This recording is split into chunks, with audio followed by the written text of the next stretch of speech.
Is it Widdershins? I think it's Widdershins. I'm a soldier unremembered. I adjourn the sitting, grave disorder having broken out.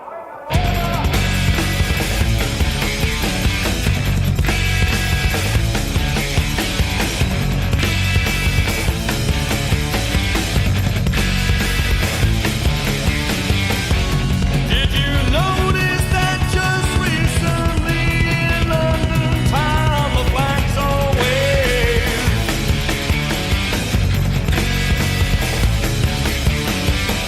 But people smiled like the world was right. But now it seems that nothing's changed.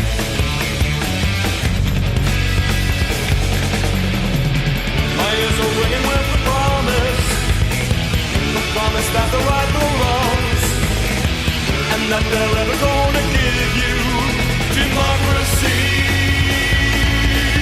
Democracy. You want that?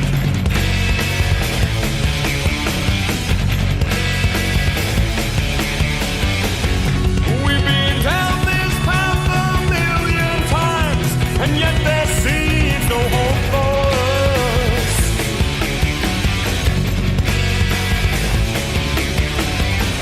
These times are hard and yet the future well.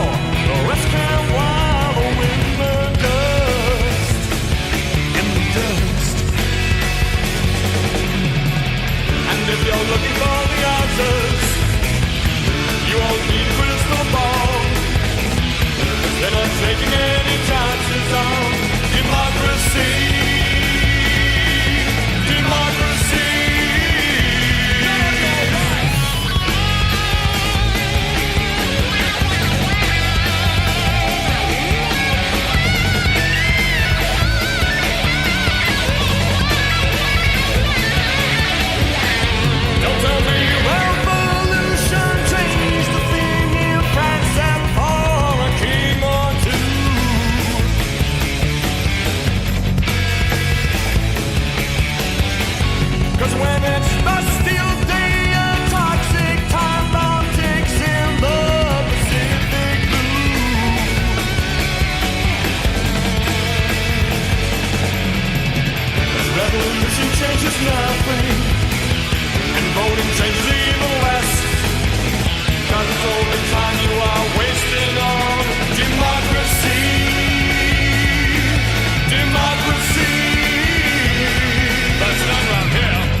Give me a T.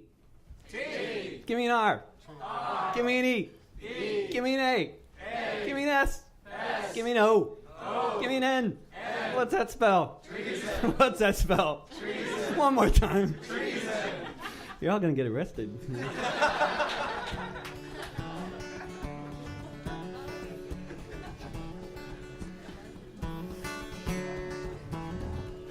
My name is John Riley. I'll have your ear only a while. I left my dear home in Ireland. It was death, starvation, or exile. When I got to America, it was my duty to go. Enter the army and slog across Texas to join in the war against Mexico. And it was there in the pueblos and hillsides that I saw the mistake I had made.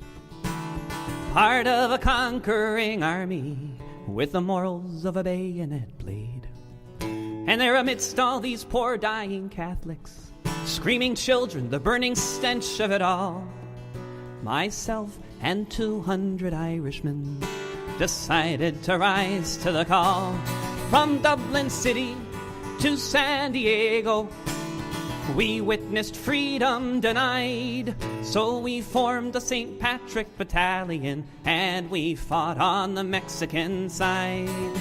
We formed the St. Patrick Battalion and we fought on the Mexican side.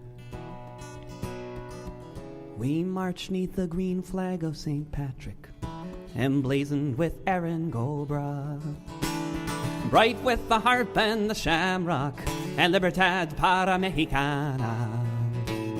Just 50 years after Wolftone, 5,000 miles away, the Yanks called us a legion of strangers, and they can talk as they may. But from Dublin City to San Diego, we witnessed freedom denied.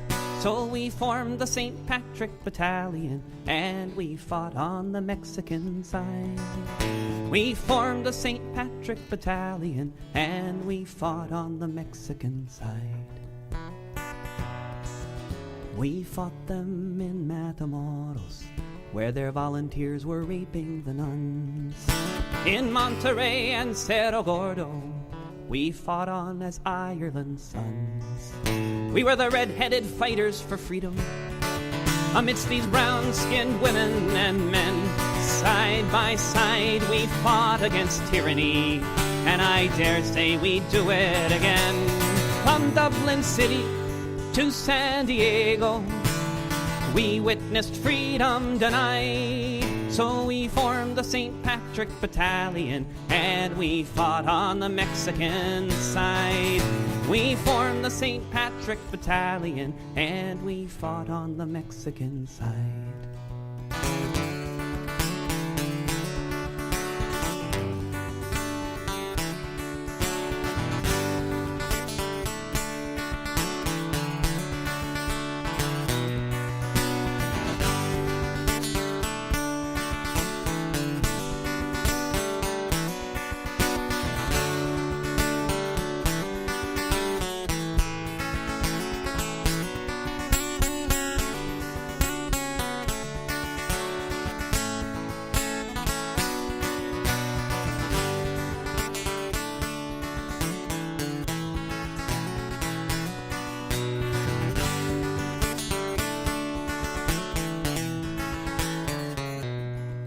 We fought them in 5 major battles. Churubusco was the last. Overwhelmed by the cannons from Boston, we fell after each mortar blast. Most of us died on that hillside in the service of the Mexican state. So far from our occupied homeland, we were heroes and victims of fate. From Dublin City to San Diego, we witnessed freedom denied. So we formed the St. Patrick Battalion and we fought on the Mexican side. From Dublin City to San Diego, We witnessed freedom denied, so we formed the St. Patrick Battalion, and we fought on the Mexican side. We formed the St. Patrick Battalion, and we fought on the Mexican side.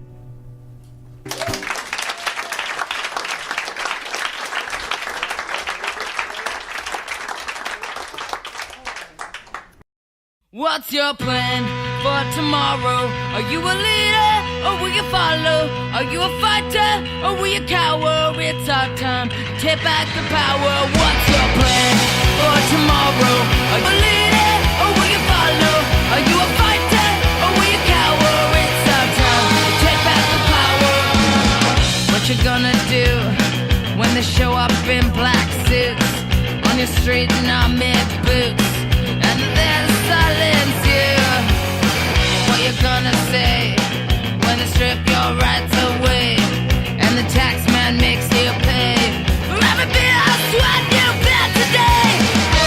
We don't need to run and hide. We won't be pushed off to the side. What's your plan for tomorrow? Are you a leader or will you follow? Are you a fighter?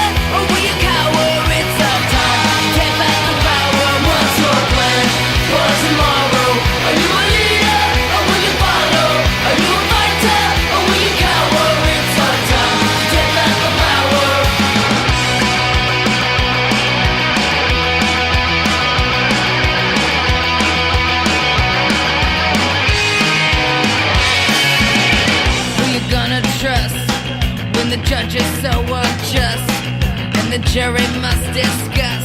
Say you don't look like one of us. We're gonna turn. Now the court has been adjourned, and the lessons that you've learned are not as many as the bridges burn. We don't need to run and hide. We won't be pushed off to the side. What's your plan for tomorrow? Are you a leader or will you follow? Are you a fighter or will you cower? It's our time to get back the power. What's your plan for tomorrow? Are you a leader or will you follow? Are you a fighter or will you cower? It's our time to take back the power.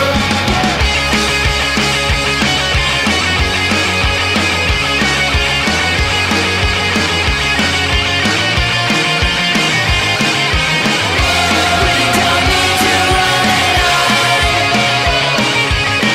We won't be pushed off to the side. What's your plan for tomorrow? Are you a leader or will you follow? Are you a fighter or will you cower? It's our time to take back the power. What's your plan for tomorrow? Are you a leader or will you follow? Are you a fighter or will you cower? It's our time to take back the power. What's your plan for tomorrow?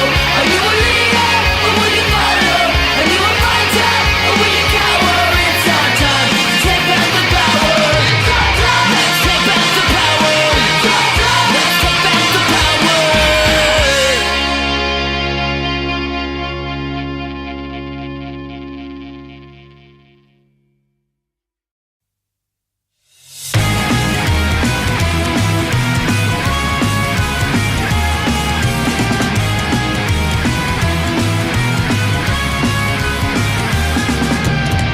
Always dressed for a funeral, come rapping at my door. Let the stars around us fall and be lonely nevermore. The way you look tonight, so beautiful, it's scary. Such a lovely bride, so extraordinary. Dark side of the American dream. We don't care when they say we're seen. We live fast, die young like James Dean. On the dark side of the American dream.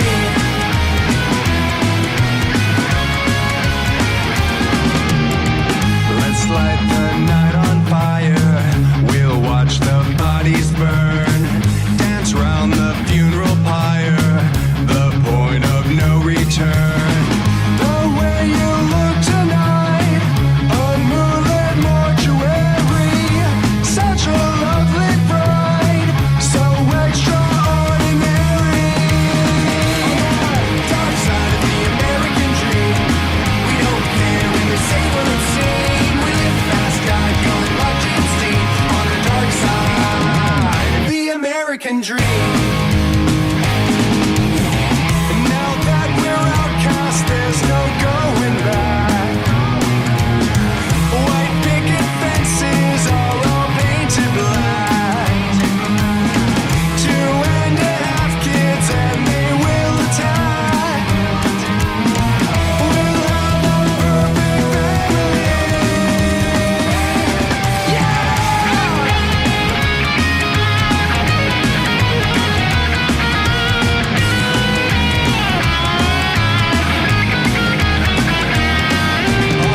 Dark side of the American dream. We don't care when they say we're obscene. We live fast, died young, like James Dean. On the dark side. Dark side of the American dream. We don't care when they say we're obscene. We live fast, died young, like James Dean. On the dark side. Dark side of the American dream. We don't care when they say we're obscene. We live fast, died young, like James Dean. On the dark side of the American.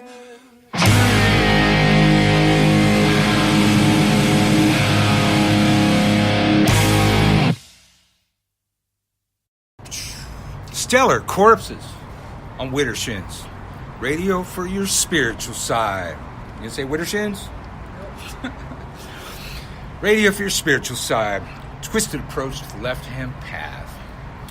Thank you for joining us on this special broadcast day. Our scheduled broadcast this week coincided with Marta's birthday, so we couldn't do it on Marta's birthday.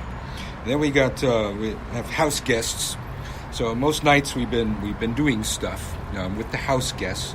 And this is also my job. So I've been find little places here and there to work, and I saw an opportunity to get in our Widdershins broadcast, and I wanted to put it out there and see who of our listeners actually remembered to follow us or follows us on Facebook. Because if you follow us, then you know when we randomly broadcast like this. I'm not going to give you the whole speech about the big package and everything. But if you follow us, you know when we're going to randomly go on the air, just like we just did.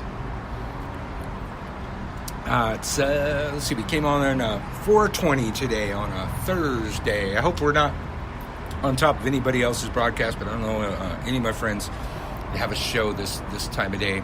But random broadcast.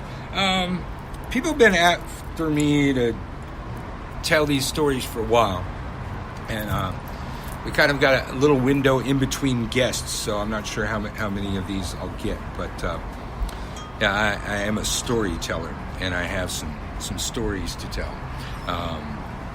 As I was just telling somebody today on Facebook, I developed a life motto once upon a time. 3 paths in the woods met, and I took the road that would make the better story. And that's made all the difference. I choose the road that's more interesting, or that looks more interesting, or I'll have more to say about that road when I get later down the road, or further down the road. I like that. So I've led an interesting life. And, we're in the time of Trump. Trump, for all of his evils, all of his bad sides, he did some good things. He made a lot of non-politically active people politically active. On both sides, really. The right, people on the right that were not politically active now are. Kind of wish that wasn't the case, but it is. But people are more politically active. They're woke. They're woke. That's the word we use now. And I don't know who you are or where you come from or what kind of life you live, but if you are one of those that are recently woke, and hey, welcome. I'm Uncle Birch. I have many names. Michael Carell, as you may know from on this show. Lesser known, becomes lesser known over time, but used to be my main name.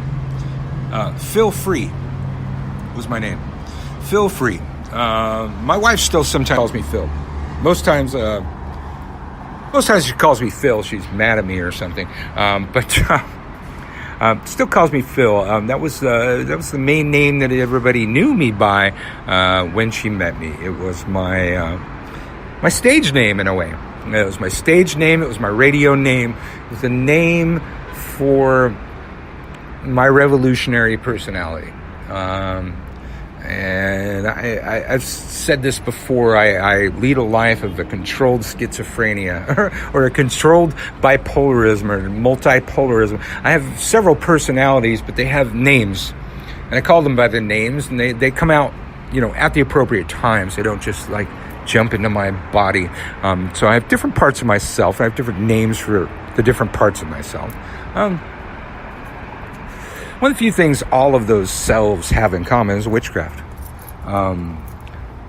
They're diametrically totally different, other than they're all into witchcraft.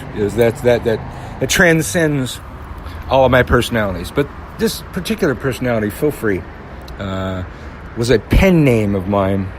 It became an activist name, a stage name.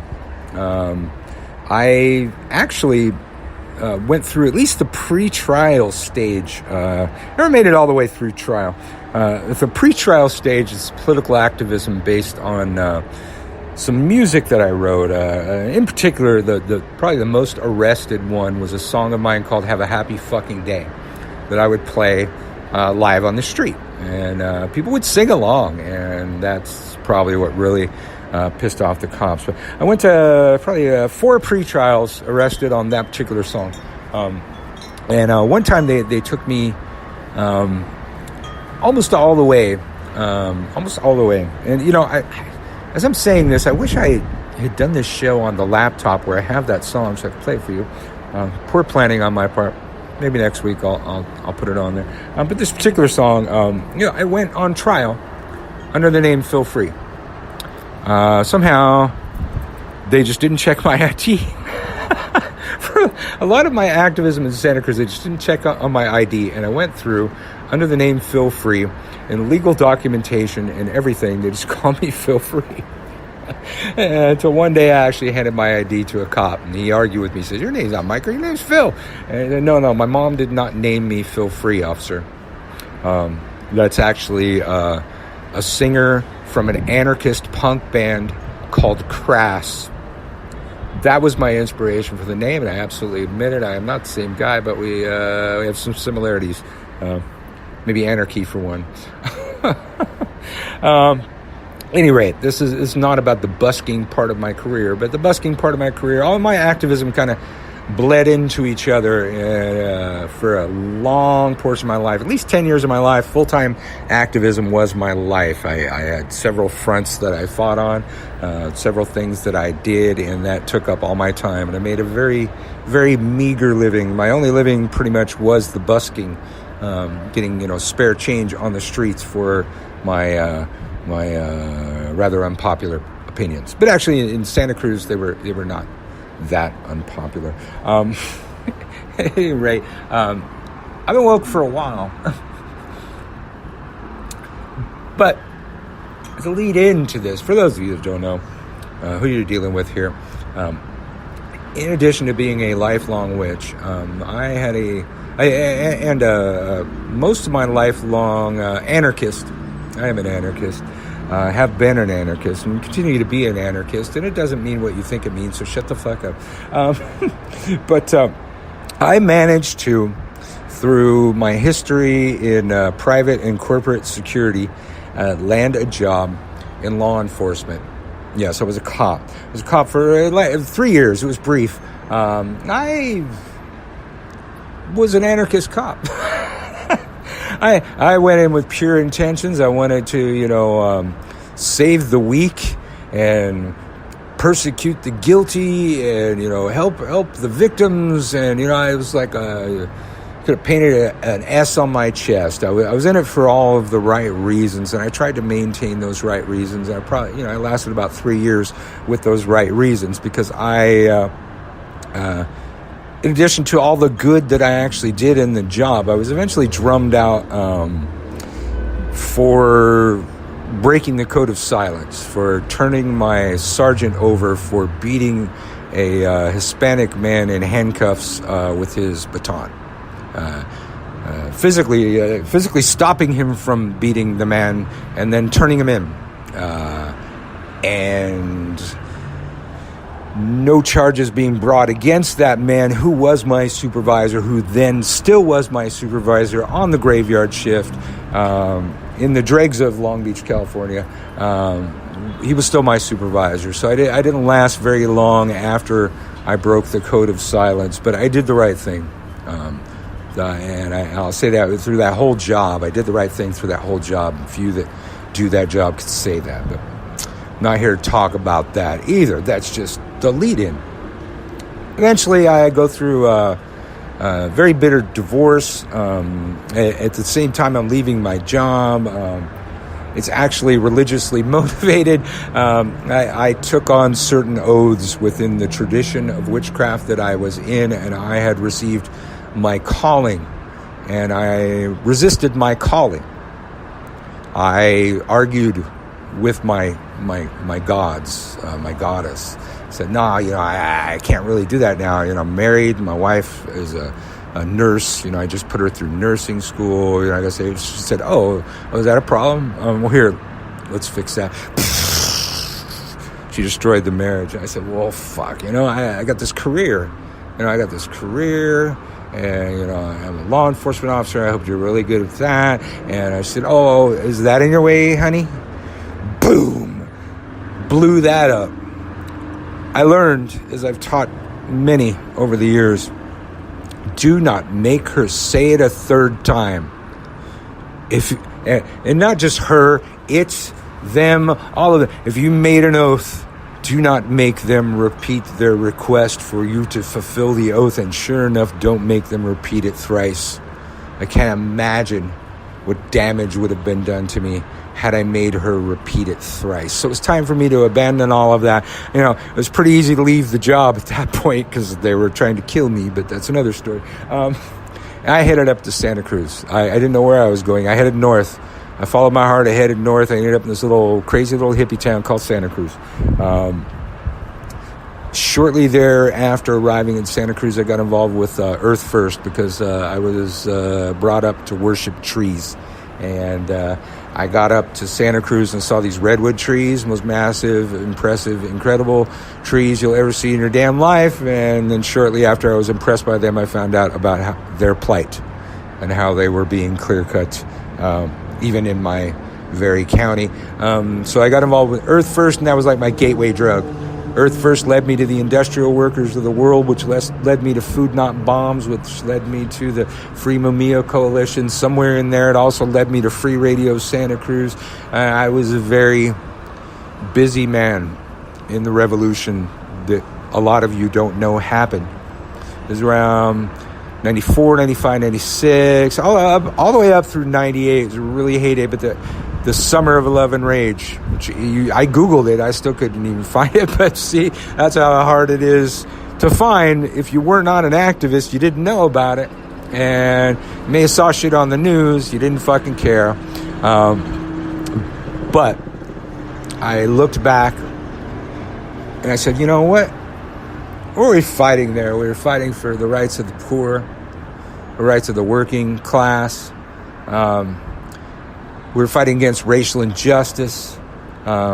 We were working with groups like MOVE from Philadelphia.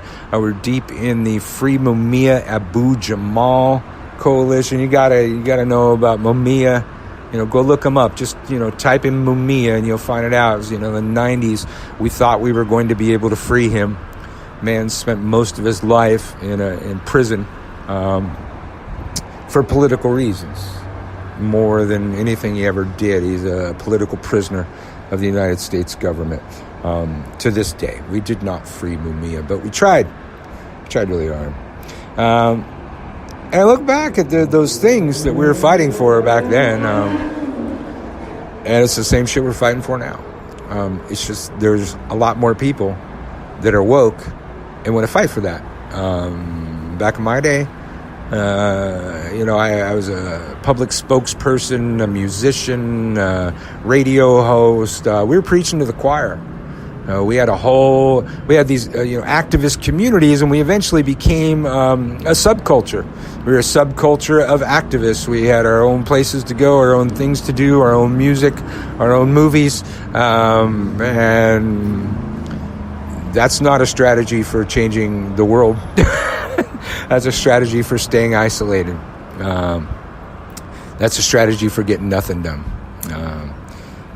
Out in the world, you get a lot done with your friends and stuff, but we weren't affecting a whole lot. I think I was affecting more on the radio and busking on the streets, just affecting the common person out there in the world, waking them up. But now, I find, most people are woke. Most people are politically aware. Most people are politically active now. It's a different world. And for a large portion of my life, that was my job. Until the first witch store in Santa Cruz opened, that had been my job for over 15 years. Everything I did was activism. So if I don't show up at your march or rally, because I gave it to office a long time ago, but I still am active, still awoke, still am engaged. But I've been through a lot. I've seen a lot go on. I know a lot about politics, about activism, and people. And when I tell them my stories, you should write a book. You should, I should write a book on several things. That'd probably not be the first book that I'll write, but I do have other avenues, and this one seemed like this might be a good one to tell war stories by Uncle Birch. And we're going to do that in just a minute after we hear, something like, no, I don't want that. This one. We'll be right back.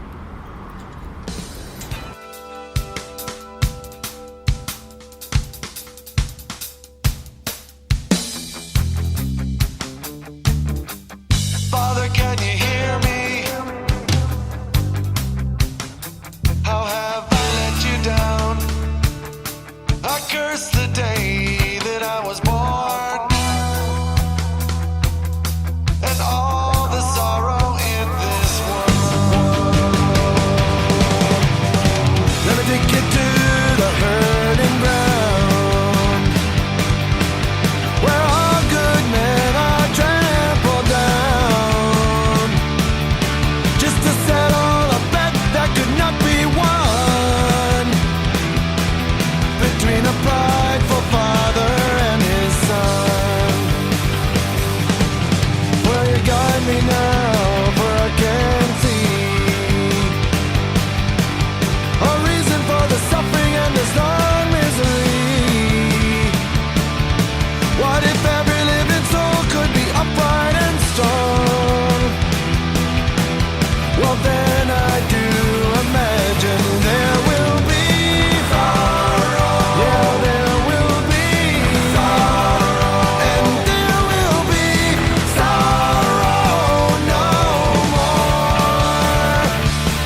Origin on Witterson's Radio.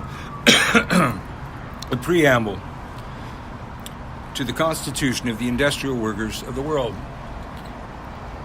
The working class and the employing class have nothing in common. There is no peace so long as hunger and want are found among the millions of working people, and the few who make up the employing class have all the good things of life. Between these two classes, a struggle must go on until the workers of the world organize as a class, take possession of the means of production, abolish the wage system, and live in harmony with the earth. Well, this is the longest session I have ever been in my life, and my voice is about to fall apart, so I'm going to sing the last one. Rather, we are. I bet if I was to make book right now about what that song was, I wouldn't make very much money. You're right. Which one is it? Well, all right. I mean, what that sounds. When the union's inspiration through the workers' blood shall run, there can be no power greater anywhere beneath the sun. Yet what force on earth is weaker than the feeble strength of one? But the union makes us strong. Solidarity forever. Solidarity forever. Solidarity forever. For the union makes us strong.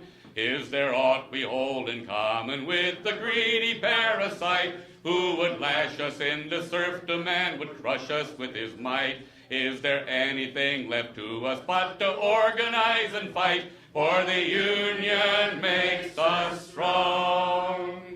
Solidarity forever. Solidarity forever. Solidarity forever. For the union makes us strong.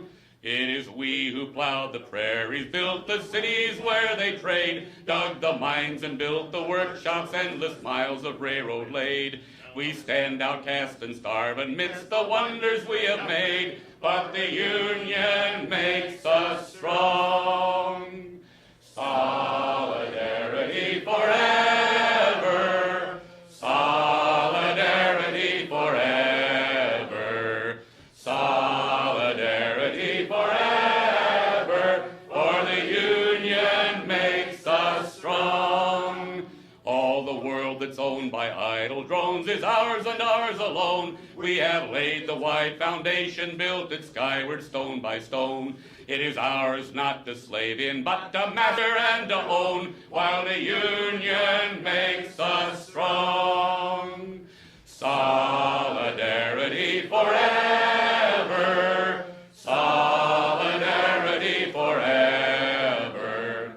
Solidarity forever. For the union makes us strong. They have taken untold millions that they never toiled to earn, but without our brain and muscle, not a single wheel can turn. We can break their haughty power, gain our freedom when we learn that the union makes us strong. Solidarity forever. Solidarity forever. Solidarity forever. For the union makes us strong. In our hands is placed a power greater than their hoarded gold, greater than the might of armies magnified 1,000-fold. We can bring to birth a new world from the ashes of the old, for the union makes us strong. Solidarity forever. Solidarity forever. Solidarity forever. For the union makes us strong.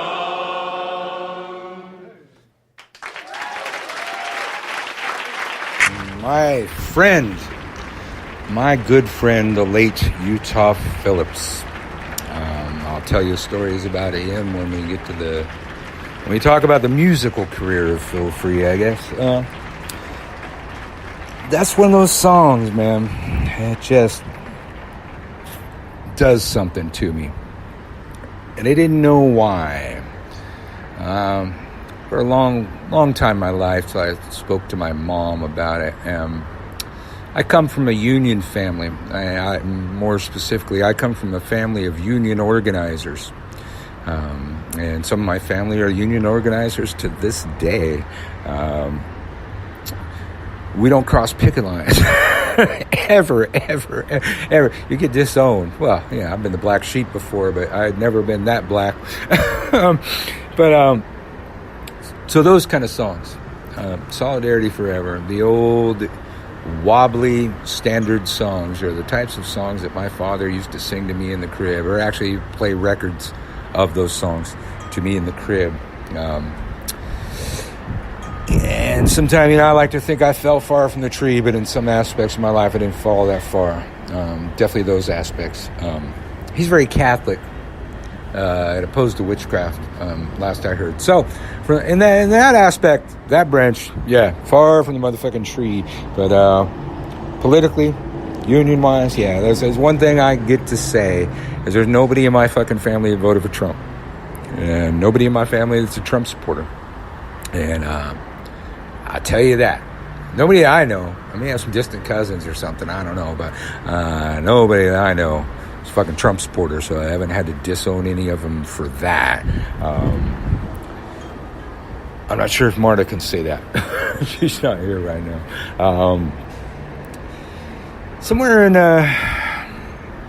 it was late 95, probably 96. It's probably some 96. I should look up the dates, but I don't even know if they're Googleable. I lived in an activist house in Santa Cruz. The Wobblies were in one room. Soon Not Bombs was in the kitchen. Earth First was in the back house on the property. And unbeknownst to a lot of these people in the house, for quite some time, a pirate radio station was operating out of a kind of a room that we built one day really quietly around a what do you call it? A water heater on a back porch of the back house of the Earth First house. The Earth First house was, part Wobblies too, I think it was me and Skidmark Bob built that with just some wood and a electric screwdriver. We built a room to house a radio station. Those of you that didn't know it, in around 95, it became a big thing. There was a guy named, I should have looked this shit up. Guy from Berkeley, Stephen Free Radio Berkeley. God, I don't know his fucking name anymore, but damn, he was a pain in my ass for most of my life. He started this micro radio station in Berkeley. It was a low wattage radio station. A low wattage doesn't tend to interfere with other things. The excuse that the FCC gives to not let the people have access to the airwaves, or the excuse they gave back then, was that we would cause interference with other radio stations and maybe airplanes and shit. The low wattage component of micro radio took that argument out of the equation. There's no way that low wattage could cause interference like that. But if you knew your radio and got your antenna up high enough, you could send that low wattage signal quite far. And as line of sight, as far as you could see from the top of the antenna, that's how far that signal will go. Even, way out of the ocean, it could fly, it made a fucking Hawaii, man. You don't even fucking know. I happened to, back during my cop days, become a ham radio operator. I had been a radio person my whole life.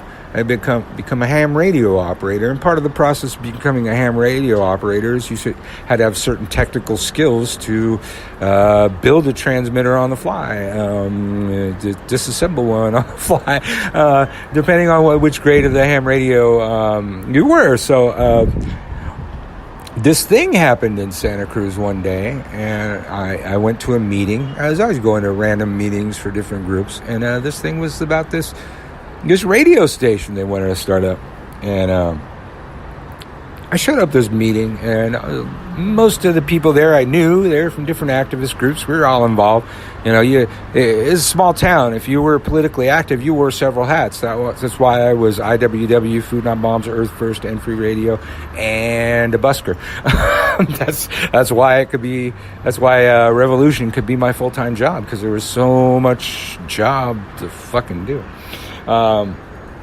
Anyway, so I showed up to this meeting, and there's a few people I didn't know, but most of the people I did know. And the people I didn't know were the people in possession of the transmitter. They had a transmitter, they had an antenna, they had a tape deck, and that's a cassette tape deck, and a mixing board. Power and a power source, everything you needed to get on the air, really, and play some music. Oh, and a microphone. They had everything. While sitting through this meeting, it became clear that the person that was running this show was rather more right wing than my extreme left, militant, anarchist, revolutionary friends. Yeah, it's easy to be kind of right of that, but this guy was a little too right for us.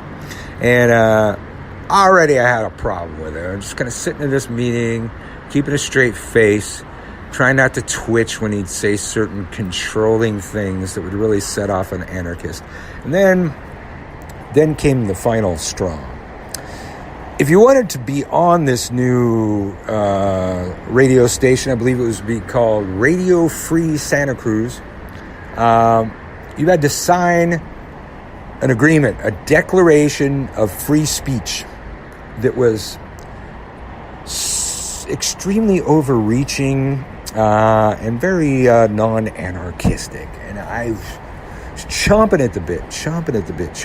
I wanted to fight with this guy. I wanted to argue with this guy. I was waiting to find a fucking argument to argue with this guy. And an activist who happens to be a scientist and an extreme radio technician, a friend of mine who happened to be a Thelemite, he said, no, I can't sign that thing. My religion, I've made oaths within my religion that preclude me to enter into a written agreement with a human. And I listened to him and I said, God, I took oaths that I maybe could stretch into meaning that. And I raised my hands and said, me too. I'm a witch. My tradition, no, I can't do that. So now we're arguing. And then the Earth First people chimed in. And they're pagan. They said, we're opposed to that too. We are spiritually opposed to your declaration of free speech. And it was the pagans. It was a pagan uprising already within the midst of this not yet pirate radio station. And they rose up and they argued with the man. And he said, well, then you people, you can't be on. And I told him, I said, look, you already, in your attempt to give access to the airwaves, you have just marginalized some of the most marginalized groups in America. There's an entire religious and spiritual disenfranchised group that will now not have access to your airwaves and have not had access to free speech in quite some time. You, sir, are a hypocrisy. And an uproar ensued. Eventually, a mythical line was drawn down the center. And they said, okay, the people that will go along with our ways of doing things will step over on this side. The people that don't want to, you go over on that side and you start your own radio station. On that side was me and all my friends. Our Earth First friends, specifically Skip Mark Bob, Uncle Dennis from Earth First, many other people, but those are like some of the prime people.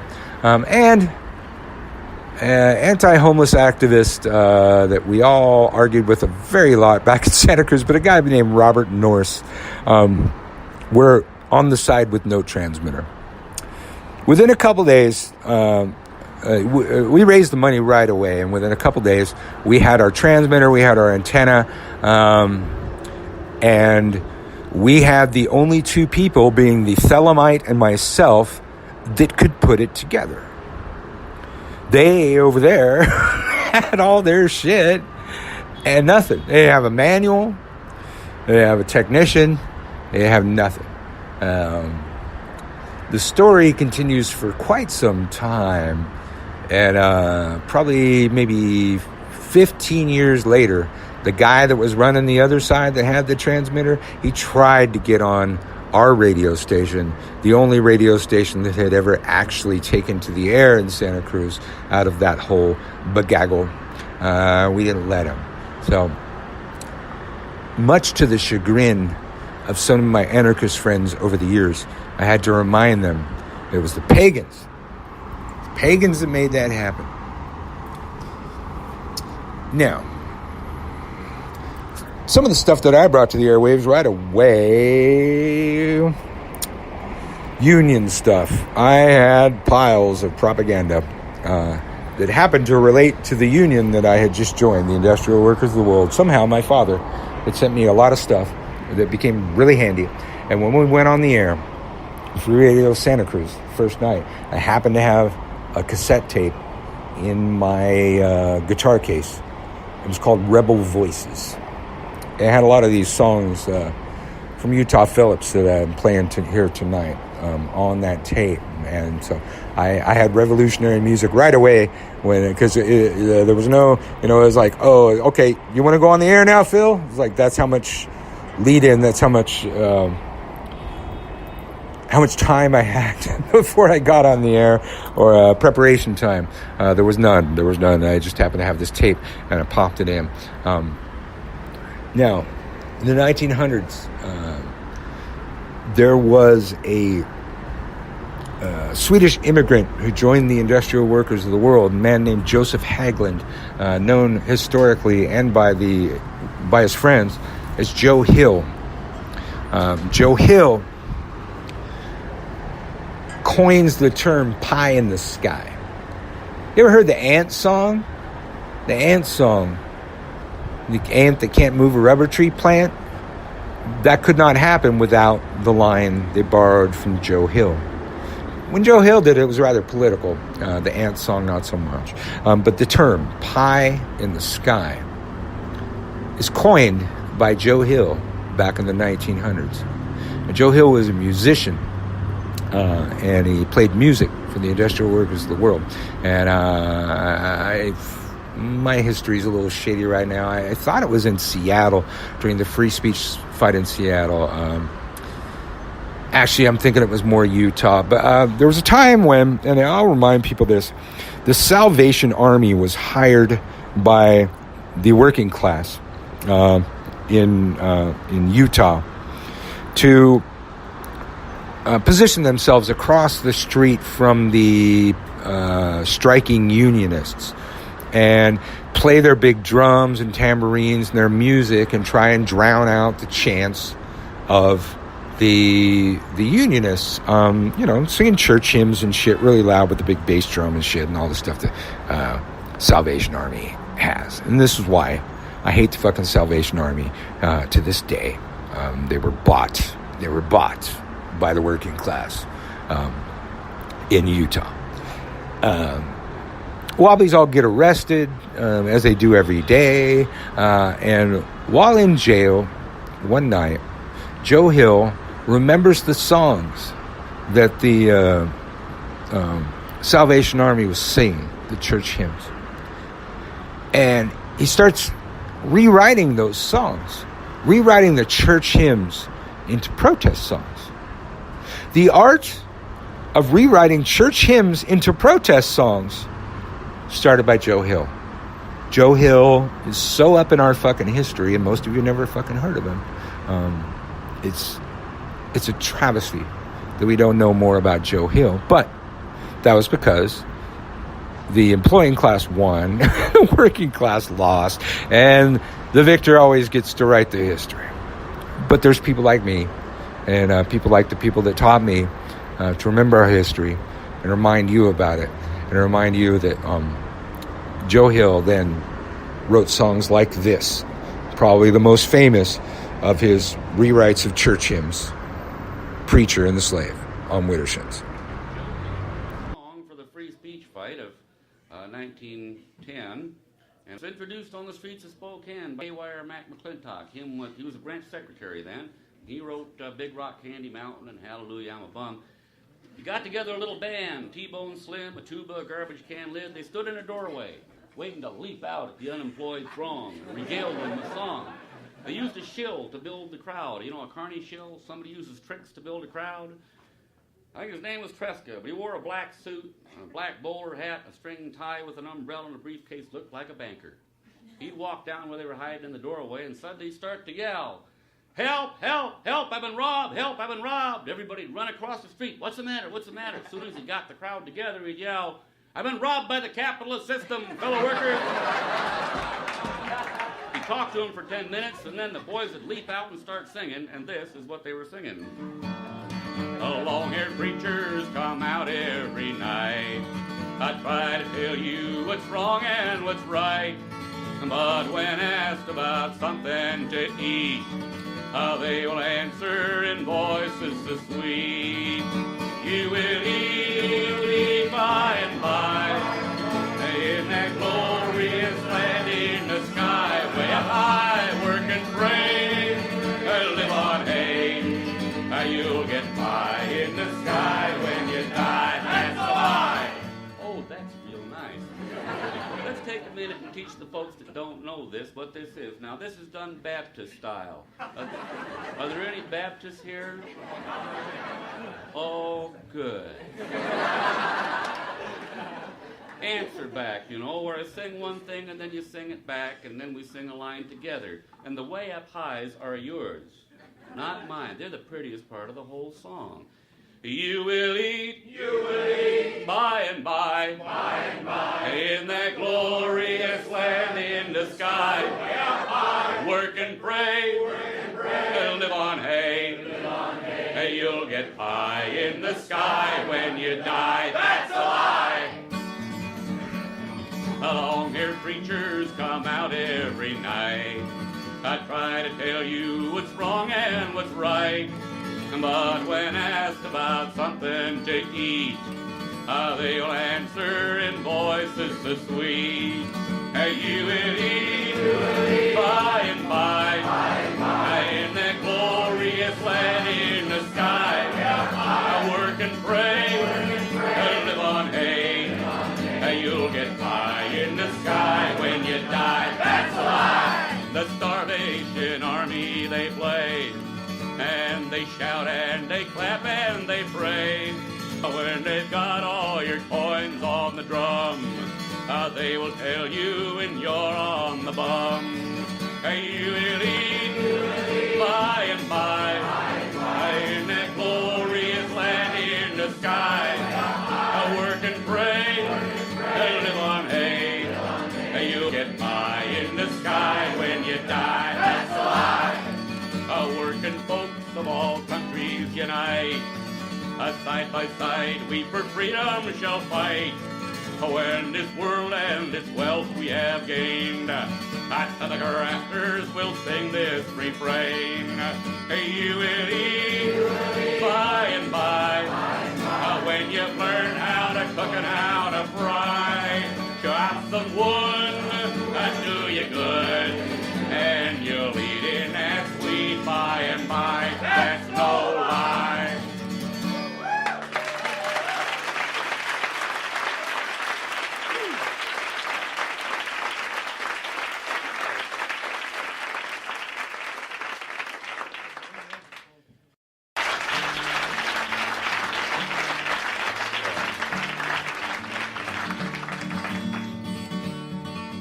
Oh, why don't you work like other folks do? How can I get a job when you're holding down two? Hallelujah, I'm a bum.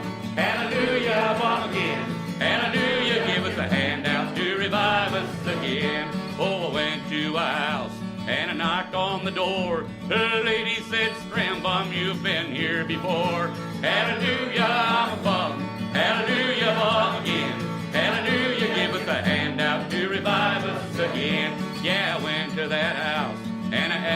some bread. The lady said, scram bum, the baker is dead. Hallelujah, bum, hallelujah, bum again. Hallelujah, give us a handout to revive us again. There I am in Spookaloo, city of magic, city of light, ensconced upon my front porch in broad daylight, long about noon, my rising time, drinking something of a potable beverage, playing my guitar, long after everybody else in the neighborhood has packed up their lunchbox and gone off down to Kaiser Aluminum to put in their shift. This enrages my neighbors. One in particular across the road, little retired banker fella, been known to cannonball his rotundity across the road and stand there and publicly berate me for my sloth and indolence. Why don't you get a job, he said. Some of you heard that, I'll bet. Now me being hip to the Socratic method fires back a question. Why? Why, he says, taken aback, if you had a job, you could make $3, $4, $5 an hour. I said, why, pursuing the same tack. Said, hell, you make $3, $4, $5 an hour, you could have a savings account. Save up some of that money. I said, why? He said, well, you save up enough of that money, young fella. Pretty soon you never have to work another day in your life. I said, hell, that's what I'm doing right now. Oh, I like my boss, he's a good friend of mine. That's why I'm starving out on the bread line. Hallelujah, I'm a bum. Hallelujah, bum again. Hallelujah, give us a handout to revive us again. Yeah, and I like Jim Hill, he's a good friend of mine. Say, that's why I'm booming down Jim Hill's main line. Hallelujah, I'm a bum. Hallelujah, bum again. Hallelujah, give us a handout to revive us again. I guess pretty soon I'll be headed back to Spokane, take up my task of wintering in, and I do a little light farming or heavy gardening, whichever. You know, that kind of farming is hard if you're in this traveling profession. And of course, when you sing like I do, you got to be ready to travel with considerable alacrity. I got a Greyhound bus ticket in my back pocket all the time. But you see, quite often I'm not back in town in time for my plowing or my planting. That's awful. But now, one time I was sharing a platform in New York City, it was, with a bunch of high-powered labor politicos. It was a benefit for the farm workers, that's what it was. I remember Richard Chavez, Cesar's brother, was there. And so was Bella Abzug, former congresswoman from the state of New York. Remember her? Wonderful woman. I mean, she was loud, vociferous, big hats. She was yelling at that audience, righteous beef it was, about how the feds, the FBI, had been opening her mail for ever so long. Well, I knew the feds had been opening my mail for at least 20 years, reading all my personal radical mail, and it never bothered me because I figured them birds had to learn that stuff somewhere, and it might as well be from my mail. But then it occurred to me in my predicament, having the FBI open your mail might come in handy. I sent Sheila, my partner, a letter through the United States mail, and I said in it, "For God's sake, don't plow up the backyard. That's where the guns are buried." National Guard rolled up, dug up the whole backyard in time for me to come back and plant the damn thing.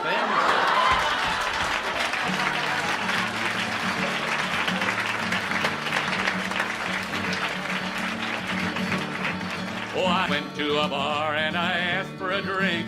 He gave me a glass and he showed me the sink.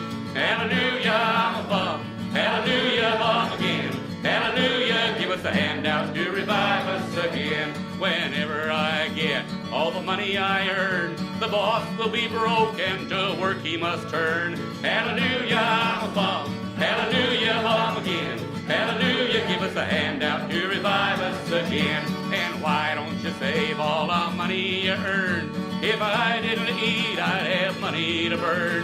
Hallelujah, I'm a bum. Hallelujah, bum again. Hallelujah, give us a handout to revive us again.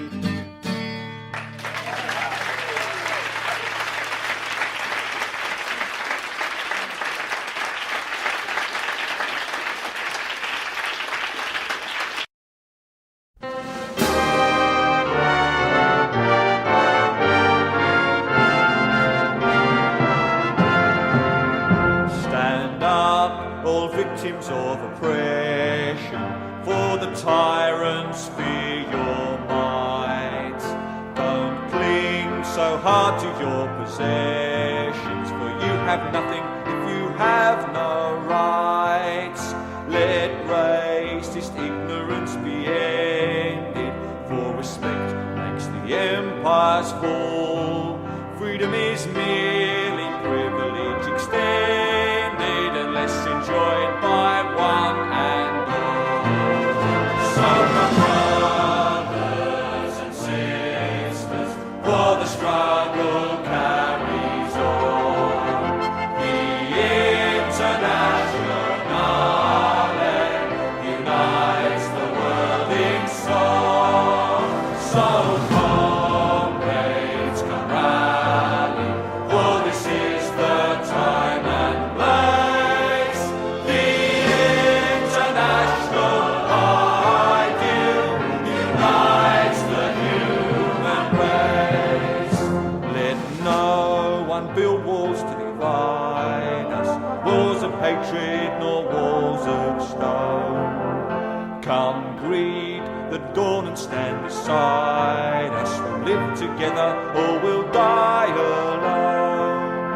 In our world poisoned by exploitation, those who have taken, now they must give, and end the vanity of nations. We hope one earth on which to live.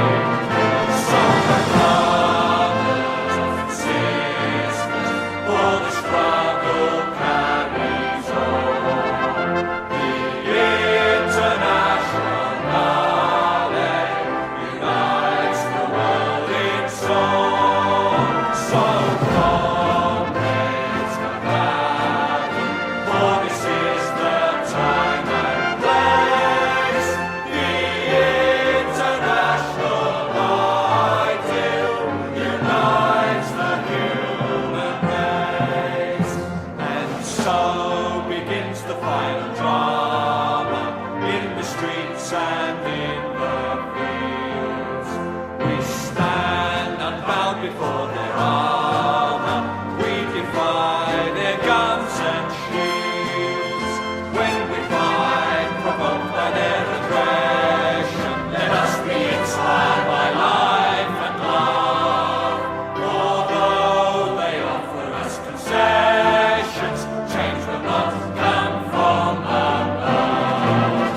So come on, brothers and sisters, for the struggle carries on. The international unites the world in song.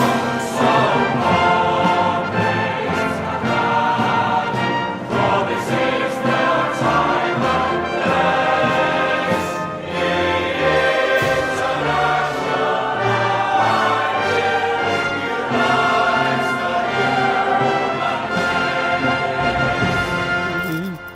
unites Oh, I'm sorry, I was singing along. The International, done by Billy Bragg. A little different than the traditional International, but did you like it? Did you like that? How about Solidarity Forever? We played that earlier. Did you like that? If so, you might be a communist. At the very least, a socialist. Aren't those terrible songs that they're singing? Oh, God. Workers rising up, getting their rights. Oh, that's the thing that most people that just woke don't understand. Communism, socialism, people's revolution. These were the revolutions of people. Guess what? So was democracy. So was this country. Revolution of the people. It ain't no more. Neither is communism. I guess neither is socialism. Co-opted by governments, people already in power. Popular peasant revivals, popular peasant revolutions. That's communism. That's socialism. That's democracy, man. These were once the people rising up. The ideas get co-opted. The ideas get co-opted. Communism, socialism, the idea that every person contributes what they have, that everyone's treated equally, that everyone gets an equal share in society. That's bad. Well, we'd all be better off with those ideals that happen, but your Uncle Birch, or I guess Phil Free, would have to tell you communism, socialism, democracy are all wonderful ideas that somebody should try someday. Well, I guess people tried them, but we really should do those things someday because they haven't really been done. Every time co-opted by the powerful. The uprising in democracy, democracy was immediately taken over by a different upper class. They weren't British nobility, but they were the upper class here in America, the slave owners, that kind of thing. Immediately co-opted. Communism was immediately co-opted by all of their governments, socialism too. Co-opted by the governments. Governments in extreme power in all of these systems. Yet none of these systems reflect that. All of these systems opposed to that. We probably all could get along. It's our governments that can't. It's the people in power trying to hold on to their power. They're the ones that can't. Socialism covers unionism. The idea that the workers should get a piece of what they produce. Those that work are the ones that are actually creating this society, and the bosses who are making them work actually aren't doing shit but sitting there on their ass. Those are the radical, terrible ideas that are opposed to capitalism, the things you've been brought up to hate. The idea that the people that actually do the work should get a chunk of it. They should get a piece of the fucking pie. The pie in the sky, if you will. Radical, terrible ideas that we were brought up to fear. And they, on the other side, the communists, socialists have been brought up to fear us too. So, same thing. It's co-opted. It's great ideas.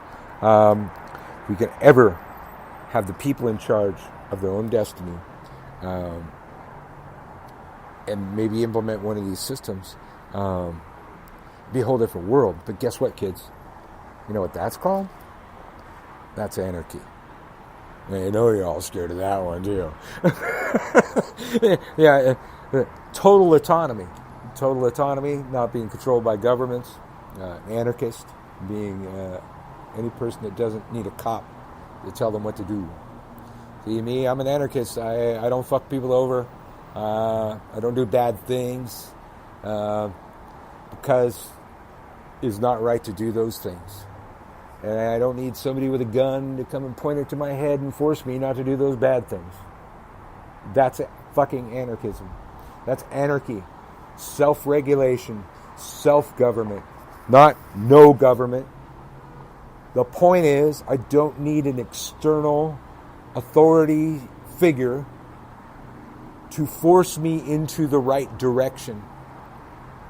I know the right direction, and I go in the right direction. That's anarchy. And that's why it is such a scary idea to the people in power, because the people in power want to be in power. I don't know if we're in a world where anarchy could ever actually happen. We have too many bad people. Anarchy only works if everybody regulates themselves and doesn't do those bad things, because if we do the bad things, then we have to get cops. Because the anarchists don't want to play cop. The anarchists don't want to put them in line. So these are wonderful philosophies that haven't actually worked in the real world. That maybe someday could, but don't. And as I reminded you in a recent episode, witchcraft's always been political. Magic, always been political. Magic is the way that the common man gets power over those in power. And I I grew up this way. I mean, it sounded kind of like you were the mafia or something. You get justice for the people that can't get justice from the system. The mafia is, for the people that can't go to the police. Well, witches are too. Maybe even more if you're like Strega, Italian witchcraft. But anyways, those are some politics. But back to the thing.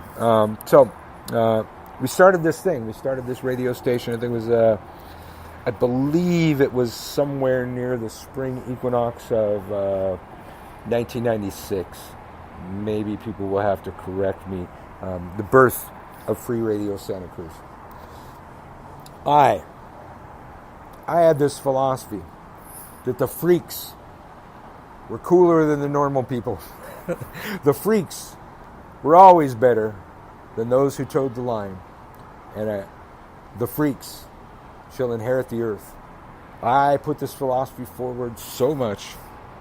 And I called Free Radio Santa Cruz Freak Radio so many times, it eventually stuck. I'm sure some of my friends are going to disagree with me, but no, I did that on purpose. I did that. It's like a Republican talking point, man. I just kept repeating it until it stuck. And to this day, freakradio.org is the website for Free Radio Santa Cruz. And you go there, after the show and listen to it. I know they're at least still streaming to this day. I believe they're still broadcasting to this day. I've been out of Santa Cruz for a couple of years, and I've been retired from Free Radio Santa Cruz for a good 7 years now. But I was one of the founders, one of the main founders, the pagans.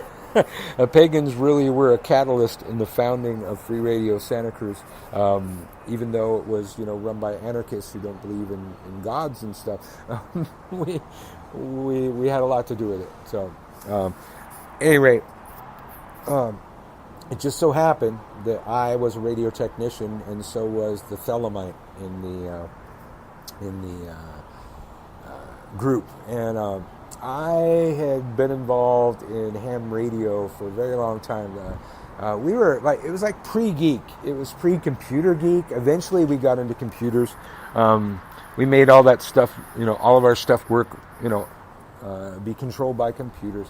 But before that, ham radio was kind of its own kind of geek, and we had weird hobbies. And one of our hobbies was called T hunting. T was for transmitter. It was a radio code. T was for transmitter. And what you do with T hunting is you assemble a transmitter in an obscure location and make it really hard to locate the transmitter. I once put a transmitter way out in the desert, in between several mountains, on a battery-operated turntable. For those of you young kids, it was something we used to play a musical device that we called records on, and it would spin around and around and around and around. I put this transmitter on the record player, and it was programmed. It was configured to beam its signal outward from wherever it was pointing. So as it spun on the turntable, the signal rotated, and then the signal also bounced off the three mountains that it was in the middle of, giving false readings. So the idea was that there was several groups of people out there in the world using tracking equipment to track down the transmitter. And it was a game. It was a game, basically. Hiding transmitters was a fucking game. And I ended up in Santa Cruz at just the right time, when we need to be sneakily setting up transmitters in obscure location. I never did anything that tricky, like put it on a fucking turntable, but putting antennas way up in trees where you couldn't find them, covering them with camouflage netting. This was commonplace to me. I was born to do this fucking project, Free Radio Santa Cruz. So I was up in it. First night of broadcast, we had a problem. I was not the transmitter technician. I was the antenna technician on the original project. I didn't handle the transmitter. And the transmitters, it came out of this place in Berkeley, kind of obscure. And there had been a problem. Something wasn't hooked up right. Something wasn't tuned right. Wasn't my department. It became my department after this because on the first night of broadcast, we were looking at the frequency that we were broadcasting on, and much to our horror, we watched the transmitter shift 5 megahertz. The transmitter shifted its broadcast 5 megahertz and landed right on one of the main FM broadcasters in our fucking town. We bled onto their signal. Their technicians discovered this. Their technicians tracked us down, left us a letter. They were really nice about it. Hey, we found this thing. We see you guys are doing this pirate radio station. But you bled right onto our fucking transmitter. To this day, I will not mention the radio station because the technicians at the radio station colluded with us. We eventually had a meeting with the technicians at that radio station, and they helped us pick out a spot on the dial where we would not put any spikes onto any other transmissions in the Santa Cruz area. This is a really technical thing that you'd have to pay a lot of money to search this out, and these guys helped us find a spot on the dial where we wouldn't interfere with them, we wouldn't interfere with anybody else. But really, we had drifted right on top of their frequency, so it wasn't really like we were too close to them. But we didn't talk to them about that. We didn't talk about the fact that we broadcast right on top of you. Sorry, no, we didn't tell them that. So these guys helped us pick out a new spot on the dial. And originally, our transmitter was inside this woman's bedroom, and she went to sleep at 10 o'clock each night. And so I came up with this idea. Yes, this was my idea, and it was called loop tapes. We had a dual tape deck, an automatic reversing tape deck. Tapes were about 90 minutes. You'd get 120-minute tapes, but they tended to get eaten, so we didn't do that. So we would fill these tapes with a lot of broadcast and music and that kind of thing. And then the time this woman went to sleep, we'd put the tapes in, and it would just broadcast these tapes over and over. You probably hear about 5 times before the morning when we get in there and change the tapes and do some broadcasting. So eventually, we started to build a studio out in the garage on this property. One of the neighbors saw us and told the landlord, and then we had to move. So we moved to this activist house in Santa Cruz. I alluded to earlier, where several activist groups were under the cover of darkness in the middle of the night. We built a little studio on the back porch by a water heater of this property, and most of the people didn't know. And one by one, the housemates from the front house, one would discover what we were doing, and we would give that person a show in exchange for their silence. And so by the time there was anything could really go on and we could get kicked off the property, the majority of the people in the main house were broadcasters on Free Radio Santa Cruz, so we would not get voted out at the house meeting. Probably 2 days into the broadcast at the Campbell Street compound, these two reporters, Mark Jeanette and Ken something, freelance reporters, but they work for KSBW in Santa Cruz as well. They used the company credit card. They went to Radio Shack, which is still a thing, and they bought some equipment for tracking down radio signals. And wait a minute. Okay, there you go. For tracking down radio signals. This is back when reporters did some fucking work. These guys bought some tracking equipment, learned how to use this tracking equipment. In the middle of the night, they tracked down Free Radio Santa Cruz. When they came to our front yard, the antenna was hidden up in a tree, and they never could quite find the antenna. And they actually ended up at a neighbor's house on the next street that was right next to the antenna. This house, unfortunately, was another activist house, and when they knocked on the door, the person that answered the door was wearing a Food Not Bombs t-shirt. one of the groups that we were involved in. We served food to the homeless. We got the food from the supermarkets before it went to the dumpster. Food that was going to expire within the next several days, can't be sold, will be trash unless somebody grabs it, makes it into a stew right away, takes it out to the street, and serves it to the homeless. That's what we did. It was a food recycling program.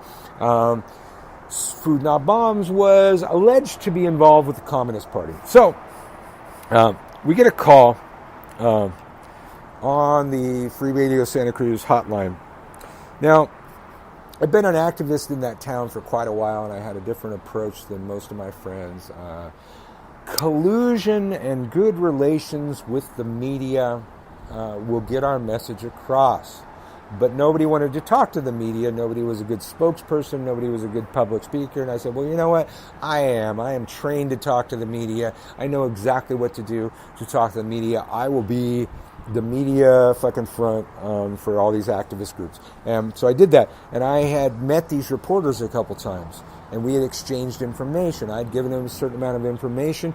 They gave me certain scanner frequencies of different police departments for another group I was working with in Santa Cruz called Cop Watch. And I told you at the beginning of the show, I used to be a cop, and one of the things I got involved in right away in Santa Cruz is a thing called Cop Watch, where you follow the cops around and try and record their bad actions. This was before we had cameras everywhere, so you'd record it on audio, or you'd watch it, you'd witness it, you'd write it down, that kind of thing. So I got involved in that group right away and I never told anybody my former job, but I used all the information from that former job that I could to make these people more effective cop watchers and help them do that. I think I brought a lot to the table. We'll talk about Cop Watch another fucking day. But so I'd worked with these reporters. They knew my name. They gave me certain frequencies for the scanner that were really handy for Cop Watch. And that's going to be some great stories now that I'm thinking about that one. But so these reporters call in the middle of the night, leave a message on Free Radio Santa Cruz. We want to talk to Phil Free. We heard him on the air. We know he's there. Tell Free, so-and-so called. He knows us. He knows we'll do a good story on you guys. If you guys don't call us, we are going to run with the story that Free Radio Santa Cruz is a product of the Santa Cruz Communist Party and Food Not Bombs. So they kind of threatened us. Everybody was all freaked out. Nobody wanted to talk to him. Everybody was anarchists, and the press were the bad guys. I look back in this day and age, and I love fucking CNN. They're like my hope for the fucking world. And I can't believe. Pirate radio was all about opposing the corporate media. But now, certain corporate media sources, I really depend on them to save our fucking asses. And I actually find myself rooting for the FBI sometimes. So it's a very, very twisted road that I've traveled. I'm not going to tell you all that stuff yet, but being supportive of the FBI. We hate the FBI, the FCC, the FAA, all of them. Anyway, so these reporters threatened us, had a meeting. I agreed to talk to them. Skidmark Bob agreed to talk to them.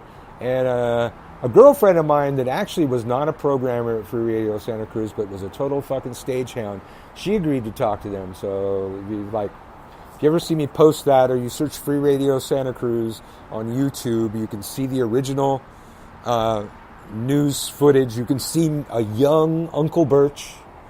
You may not even recognize me, but you probably recognize my voice. A young Skidmark Bob. And, she wasn't even my girlfriend. There was a girl that I was sleeping with. She ended up on the air. So it was like the three people interviewed in the original news airing of Free Radio Santa Cruz, and then we became a thing. And shortly after that, the FCC started coming to town. And those of you that have seen Pump Up the Volume and shit like that, and actually that's a movie we watched the first night of broadcast, it was nothing like that. No big yellow trucks showed up, nothing like that. Two dweeby motherfuckers with clipboards came knocking at the door one day, said, something like, knock, knock, knock, let us in. And the people inside said, not by the hair of our chinny chin chin unless you have a search warrant. They said, We're the FCC. We don't need a search warrant. And from inside, it said, yes, you do. And the FCC said, no, we don't. And inside the house, they said, yes, you do. The FCC said, no, we don't. We're the FCC. We don't need a search warrant. Inside the house, you're not getting in without a search warrant. And they would leave and send us a threatening letter. Threatening us all. Threatening to seize our house. The house that was owned by an absentee landlord that had turned over housemates for decades. He had no clue who lived there anymore. As long as he received his rent, he didn't fucking give a shit. And there was no way to find him or to contact him. That's what they were threatening us with. I have to take a break and tell you some more shit after that. But Free Radio Santa Cruz at 120 Campbell Street in Santa Cruz, California. The first visits from the FCC and the ridiculousness of the visits from the FCC. We'll be back. You're listening to Witterson's radio for your fucking spiritual side, bitches. 500 men sacked for refusing to ever cross a picket line. Voices down the ages warning, never cross a picket line. You must never cross a picket line.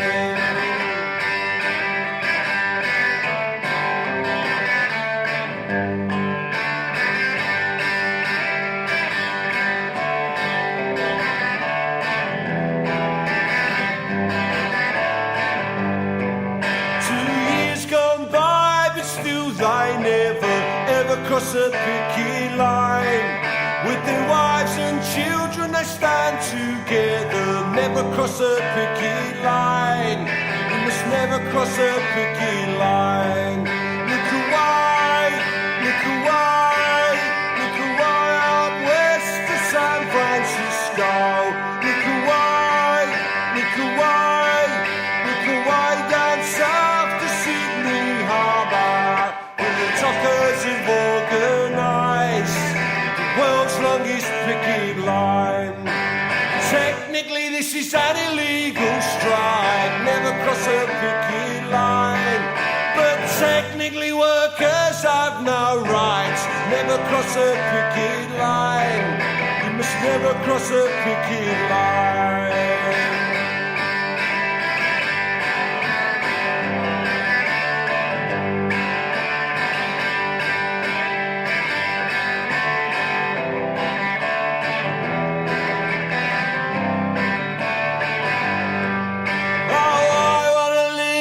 Brand new Britain, never cross a picket line.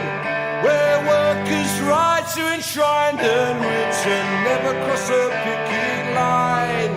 You must never cross a picket line. Look away, look away, look away out west to San Diego. Look away, look away, look away out east to Osaka.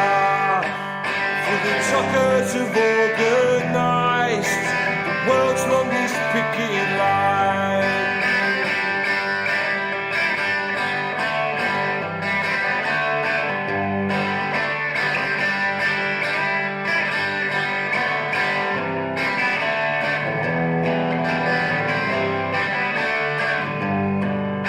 The Tories are gone, but there's no improvement. Never cross a picket line. Now where is the might of the Labour movement? Never cross a picket line. You must never cross a picket line. Look away, look away, look away down south to Auckland City. Look away, look away, look away out west to old Vancouver. With the dockers who've organised the world's longest picket line. For the dockers have realised you must never cross a picket line.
the earth was dying if they said this on the news, if they would clarify the picture instead of seeking to confuse. If you could see the ice caps melting, if you could watch the oceans rise, if you could see the consequences right before your eyes, if you knew the kids were dying, if you could look inside the river where their food comes from, filled with cyanide, if you could hear the parents pleading, if they were looking right at you, if you could see the anguish in their hearts.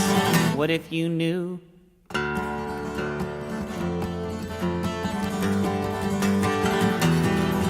If you knew the bombs were falling, if they showed them hit the ground, if you could see the bodies flying, if you could hear the sound, if you could see the rubble where the hospital once stood, if you saw the child's lifeless limbs, would you hold them if you could? If you knew that they were lying every time they spoke, for every laser-guided pinprick there were lives lost in the smoke, if instead of just the generals they had doctors too to describe the carnage of the cluster bombs. What if you knew?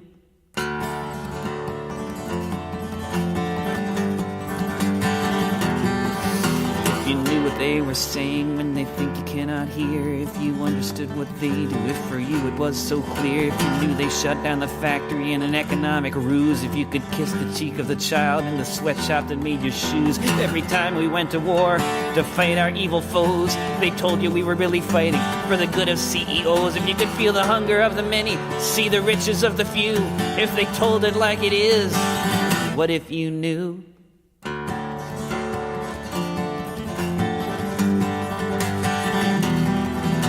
You knew that you were living in a huge conspiracy. Would you leave your suburbs, get out of your SUV? Would you hit the streets and fight for all our lives? Would you hold your ground when the stormtroopers arrive? If you knew that the whole planet depended on what you do now, would you take command with the speed our times allow? If the pundits told the truth for just a week or two and real life was shown on TV, what if you knew? David Rovics on Free Radio, or on Waiter Shins. Somebody I've had on Free Radio Center Cruz before, a man that I've shared the stage with many a time. One of the few of my colleagues from back then whose music I can find on iTunes, including my own, because I never sold it to fucking iTunes, because we're anarchists. We don't do shit like that. So I wish I had some of my songs to play right now. But I haven't figured out how to integrate them into the iPhone. So the next time that I do like Volume 2, when we get to busking and when we do more war stories with Uncle Birch, I'll have to do it on the computer that I have those songs in. But how's our job? To rouse the rabble, travel around. I played for nothing my entire musical career. Except to support activist groups. Maybe somebody smokes a pot with me or something like that, or give me some food. But didn't make anything. I was working for the revolution. That was my theory. Raised one entire child, majority of her life in almost poverty, because I believed I was saving the earth for her. Again, I was pagan first. Grew up worshiping trees in Long Beach, California. Not a whole lot of trees. You worship palm trees, I guess, but not a whole lot of trees. And then I moved, and I went up to the forest, like pagans will do sometimes, and lived in the forest. Literally, I moved right up into the woods. I didn't have a house. I camped around. I got to know Mother Nature. I went off into the woods for a week one time, purposefully didn't bring water and food. It was way before all the survival shows, but I was doing that kind of thing, just to see if I could. See if I had picked up enough knowledge to survive. Enough stuff I could eat out there, ways to find water, ways to survive. I was a tree worshiper. But those activists, they led me to other things. Earth First at the time was involved with the IWW, union stuff. So that was dear to my heart, of course, because I brought up that way. And the idea was that the Northern California, Humboldt County's logging operations have been taken over by Pacific Lumber Company. A really shady guy named Charles Hurwitz, who he raided the loggers' pension fund to save the company, declared bankruptcy, and had to liquidate his assets. His assets were the trees Mendocino all the way up through Humboldt County. So he had his loggers, cutting triple time. They're still talking about, sustainable this, sustainable that. No sustainable clear cuts. There's no such thing. Everything's destroyed. You can do some selective logging here and there, and if you have a good forester, you can keep the forest alive. If you do it right. This was not right. It was absolute rape of the land, and they were forcing the workers to work, triple time, cutting to infinity. And what the union's approach was trying to, educate these workers. Like, this is all you have is these trees. That company, they don't give a fuck. They're going to go elsewhere as soon as these trees are gone. And you're going to still live here in Mendocino, Humboldt County. You will have no trees. This is your job. If you want to keep your job, you're going to need to slow the fuck down.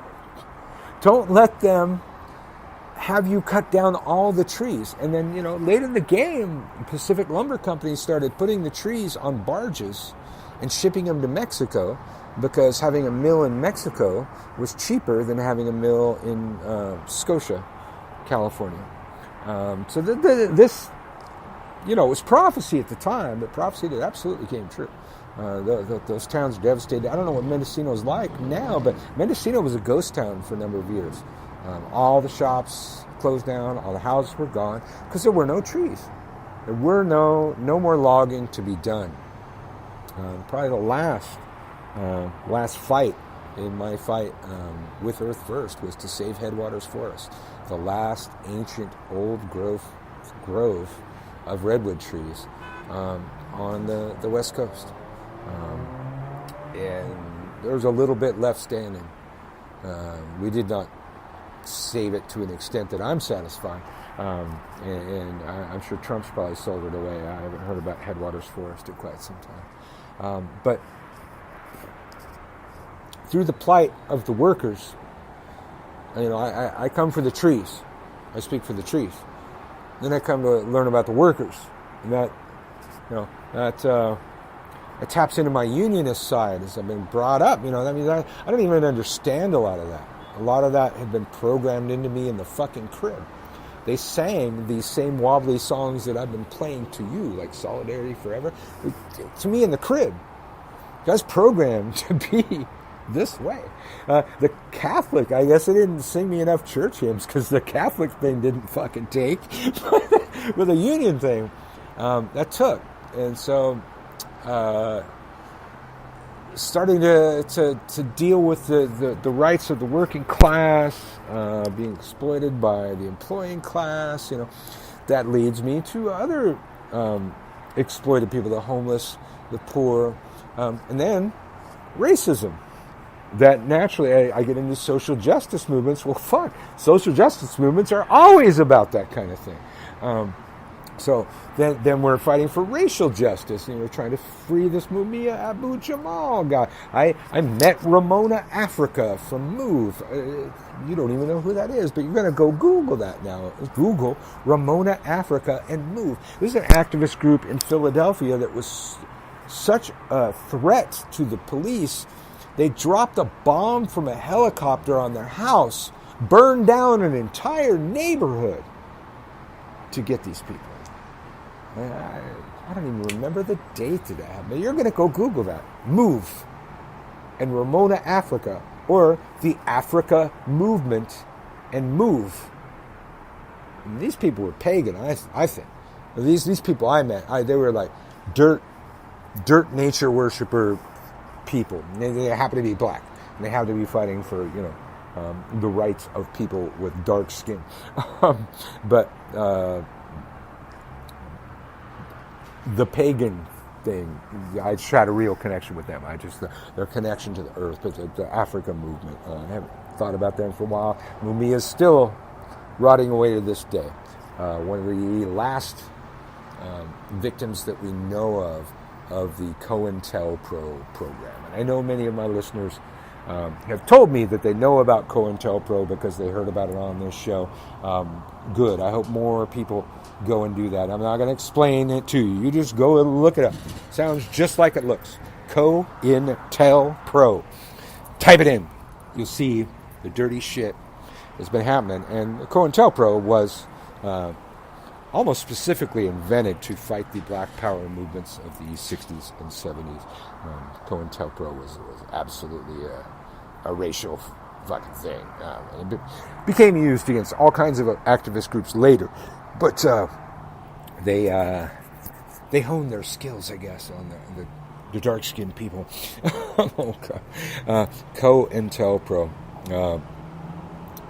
But COINTELPRO we know about because of the work of Abby Hoffman and certain burglary that they did and came into possession of certain documents which leaked the COINTELPRO program. And it was Abby Hoffman in Steal This Book that laid out an idea how to do low wattage transmissions to blanket an area, blanket a city. With his idea was AM transmitters, and it was the way he came up with it. It was well within the law to do it that way. It wasn't illegal, and that was kind of the thing, is that they couldn't bust you because it wasn't illegal. But it was the idea was that it was such low wattage it couldn't interfere with anybody, and so that was the first person to come up with an idea like that, and that idea eventually gets picked up by the micro radio movement. Low wattage transmissions. Ours were on the FM band, the frequency modulation. So it's a little different, but the idea that citizens could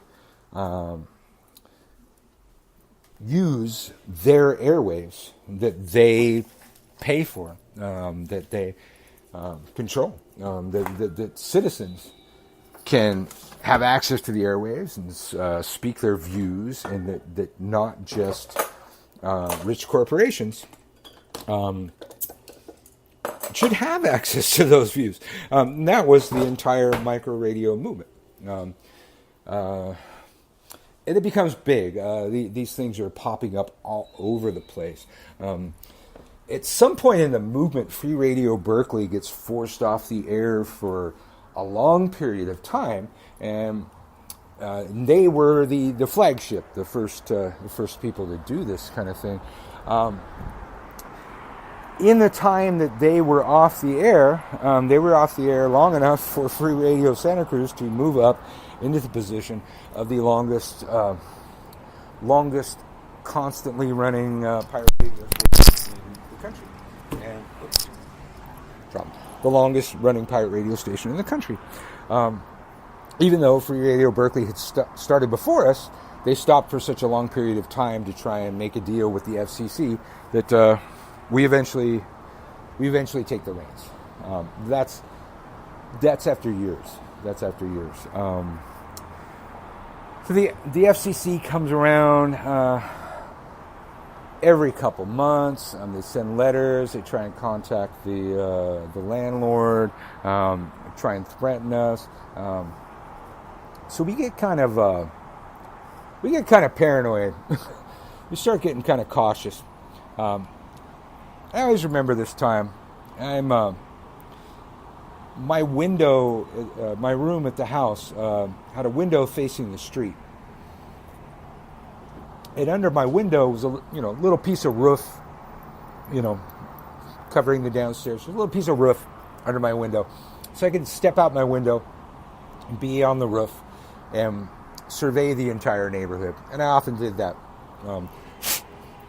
So I'm standing there, I'm on watch, and I see this obvious government-looking car coming down the street.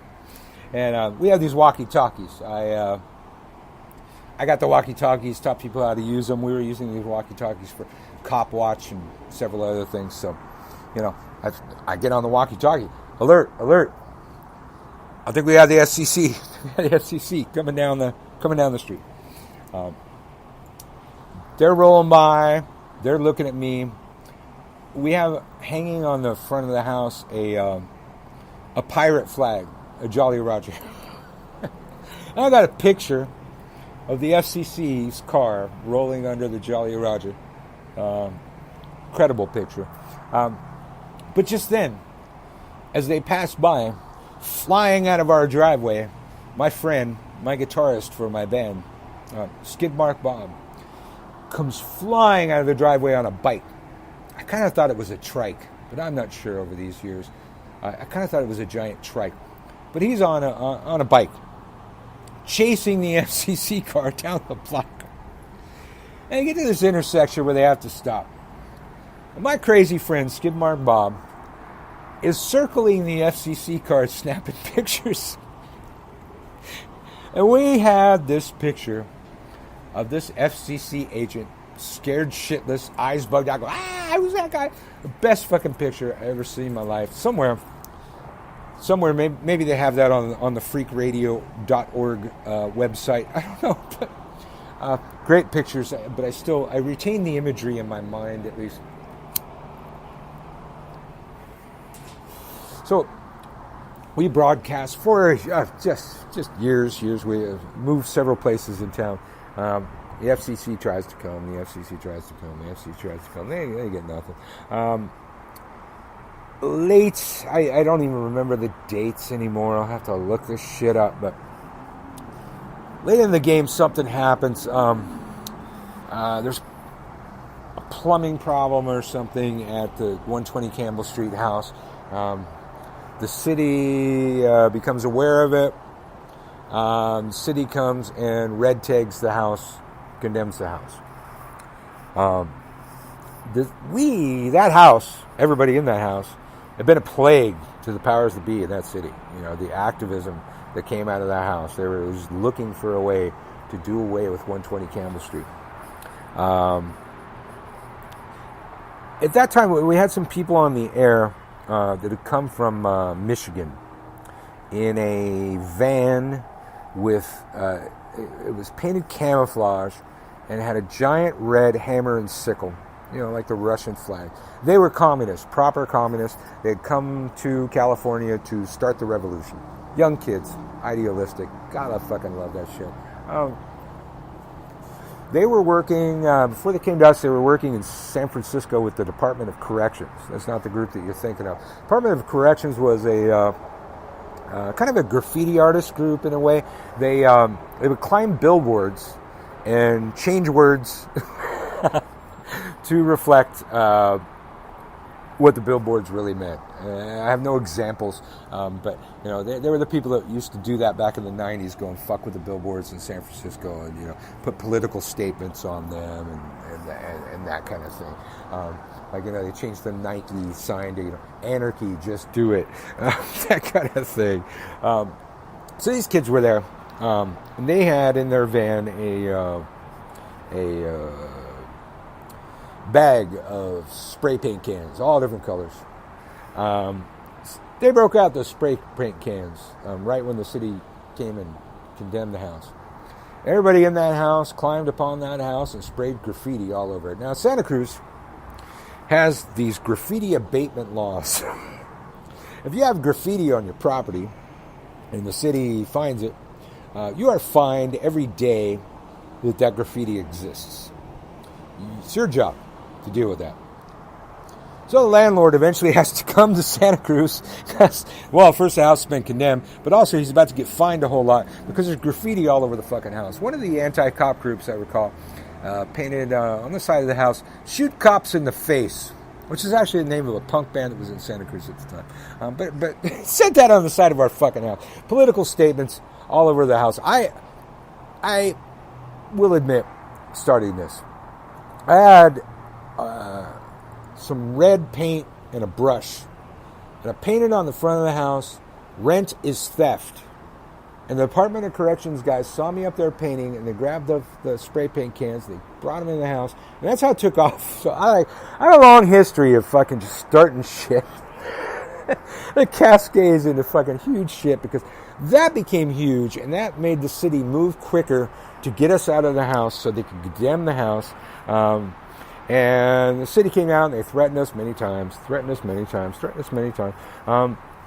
Then one day it became clear that they knew we were coming. And I will tell this story only because the statute of limitations has run out.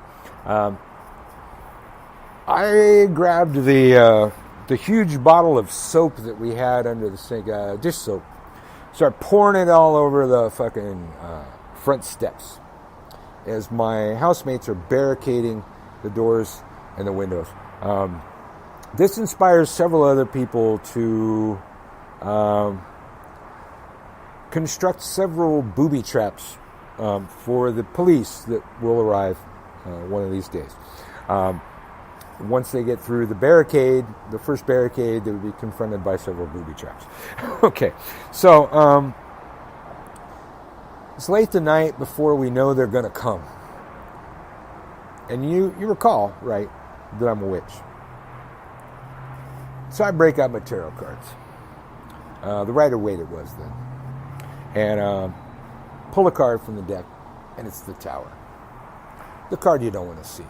I mean, especially, we have a house that's literally going to come down tomorrow. Tower, very appropriate card, I guess. But what caught my eye on the Tower was the dude that jumped out of the tower right before the lightning hit. And there's a tree. It just looks like he might make it to that tree. He might grab that branch on the way down, man. That's what I saw. So that dude jumped out of that tower just in time, man. If he catches that branch, he's going to be okay. I interpreted this as I cannot be in the house tomorrow. I cannot be one of the barricaded housemates. I have to operate the pirate radio station. Nobody else can do it. And I had a girlfriend, or somebody I was, sleeping with, a friend, and she had a pickup truck, and we assembled the transmitter inside the cab of the pickup truck, and in the back of the pickup truck was an antenna for a house, so a big antenna hanging off this truck. The mixing boards, everything inside the truck. I hooked a walkie-talkie system up to the mixing board and gave the people inside the barricaded house the other walkie-talkie. So as the police were cutting through the barricades, the people inside the house could go live on the air immediately. Just key up the microphone on the walkie-talkie, and they are on the air.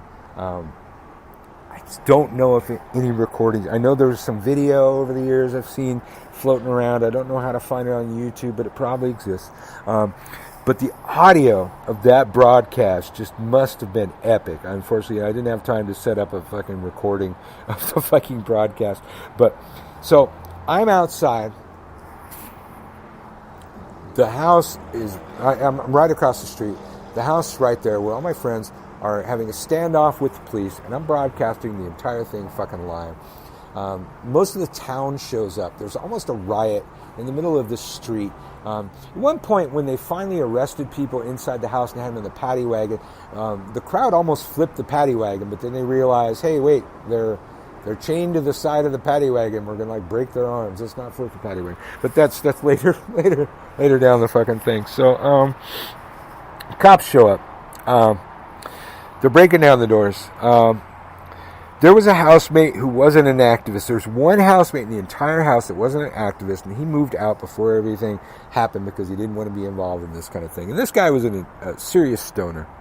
And he developed a habit over the years. He would urinate in a plastic milk jug. And then, in the morning he'd bring it down, he'd pour it in the toilet. Eventually that became too much trouble, apparently, so he just, filled up a milk jug and stuck it on top of his closet. And they fill up another one, stuck it on top of the closet. His room had about 20 jugs of old, rancid urine that he left behind. Now, at some point, as There was a staircase leading to the upstairs, and then most of the people ended up going up the stairs and getting out on the roof as the cops broke into the house, making the cops climb up there. So the cops had to go up a flight of stairs, but at the flight of stairs, we had put a board across the bottom of the stairs and then thrown all of the furniture from the upstairs down the stairs, making an impenetrable barrier of furniture that the police couldn't get through. Apparently, one of my former housemates was up at the top of that barricade, hurling those bottles of urine down the staircase that would bust open, and the rancid urine got all over the police. The police later said that these were booby traps of urine bottles. The press ran with it. The official headline nationwide was "Eviction turns ugly for police," and all the press centered on the urine bottles and the booby traps of urine bottles. It was terrible press for everybody involved. All of the people in the house were blackballed by all the landlords in town, couldn't get a rental. I was not arrested because I was across the street operating the pirate radio station. Let's see. Eventually, a couple years later, the people in the house actually won. They'd gone on rent strike and had won the rent strike and the relocation money from the landlord. The whole reason they barricaded themselves in the first place was the city of Santa Cruz was supposed to make sure that the landlord gave them relocation money before turning them out on the street. And they weren't going to do that. They were just going to kick them out on the street. But the law said they had to do this relocation money thing. And actually, everybody won their relocation money several years later. And Santa Cruz doesn't remember that. But anyway, at some point during this fiasco, the FCC does show up. And they try to make me let them into the car. I said, I'm not going to let you in the car. You need a search warrant. And here we go again. We're the FCC. We don't need a search warrant. I said, absolutely you need a search warrant. This is a vehicle covered under the California Vehicle Code. You're a federal enforcement figure that has nothing to do with vehicles.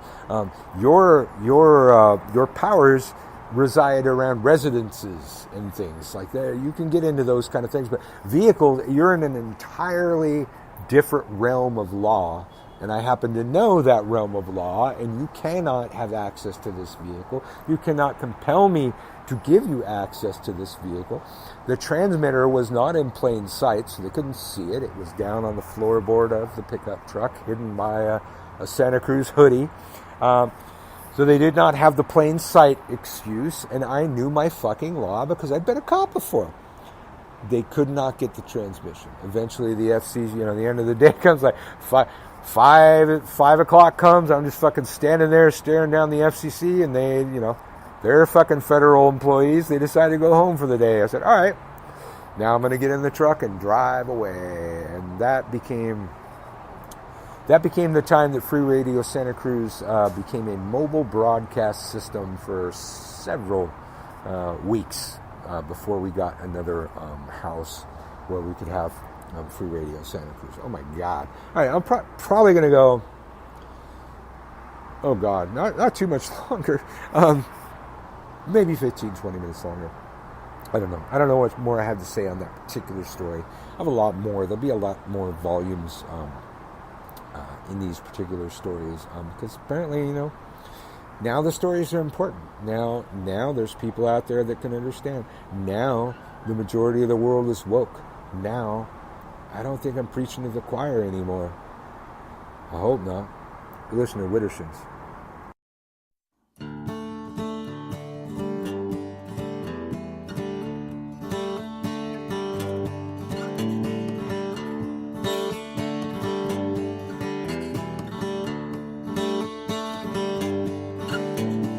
You can say that it's about the savages.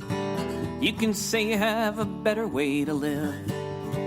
You can call it manifest destiny. You can talk of all your civilization will give. You can say that we're a thing of history, and progress is the future you will bring. You can send your armies to these mountains. You can say we'll prosper beneath your king. but there will always be resistance. The next battle will always be near. As long as you have everything, there will be those who have nothing to fear. And little by little, or maybe all at once, you will lose, because our future is not yours to choose.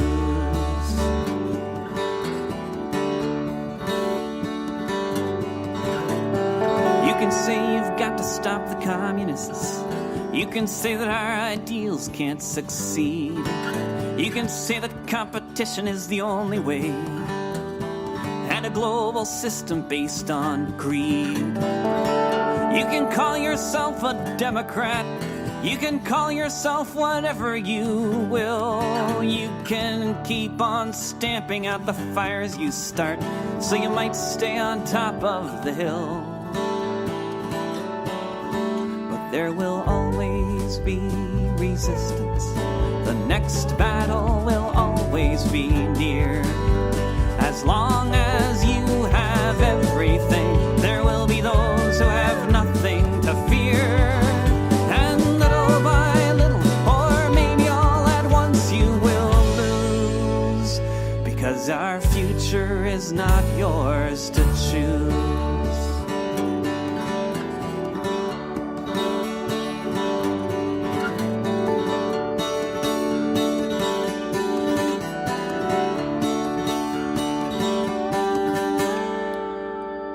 You can say that all of us are terrorists, madmen bent on destroying all that's free.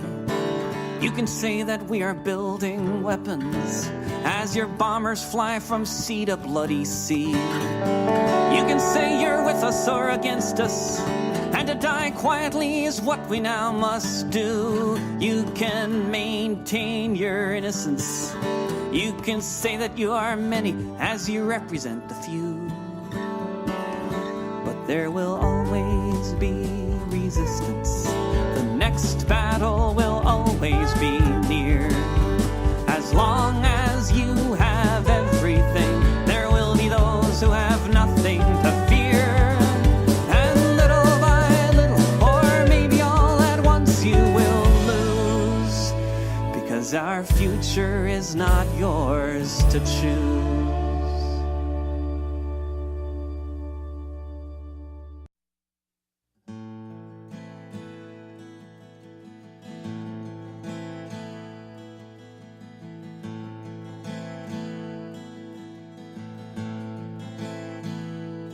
There's a river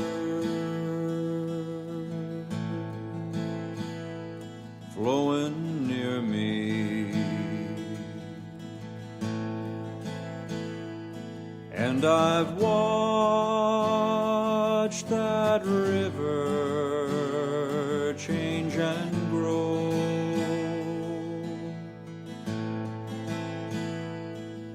For 800 years I have lived here, through the wind,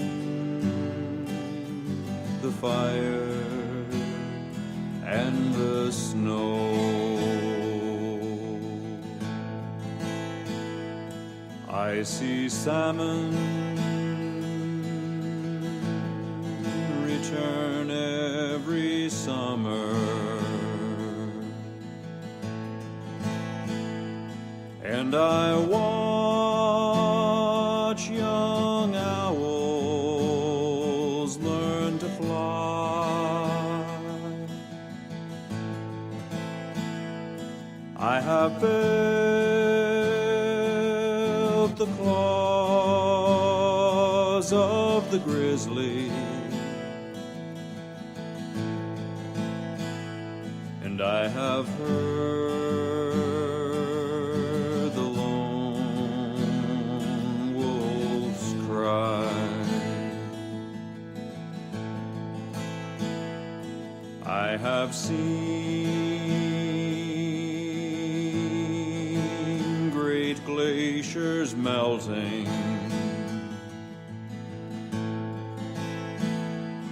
I've met lightning eye to eye,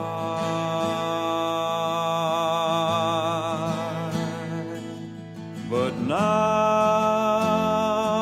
I hear bulldozers coming, and I know that I am soon to die.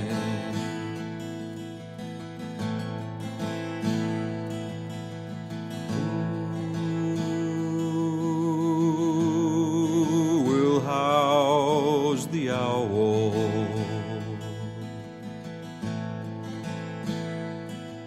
And who will hold that river shore?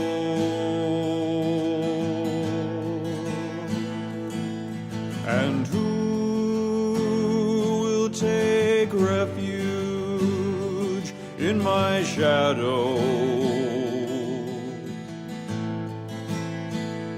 when my shadow falls no more?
Dana Lyons on Widdershins Radio. Another man I've shared the stage with many a time, and probably the realest motherfucker I ever met.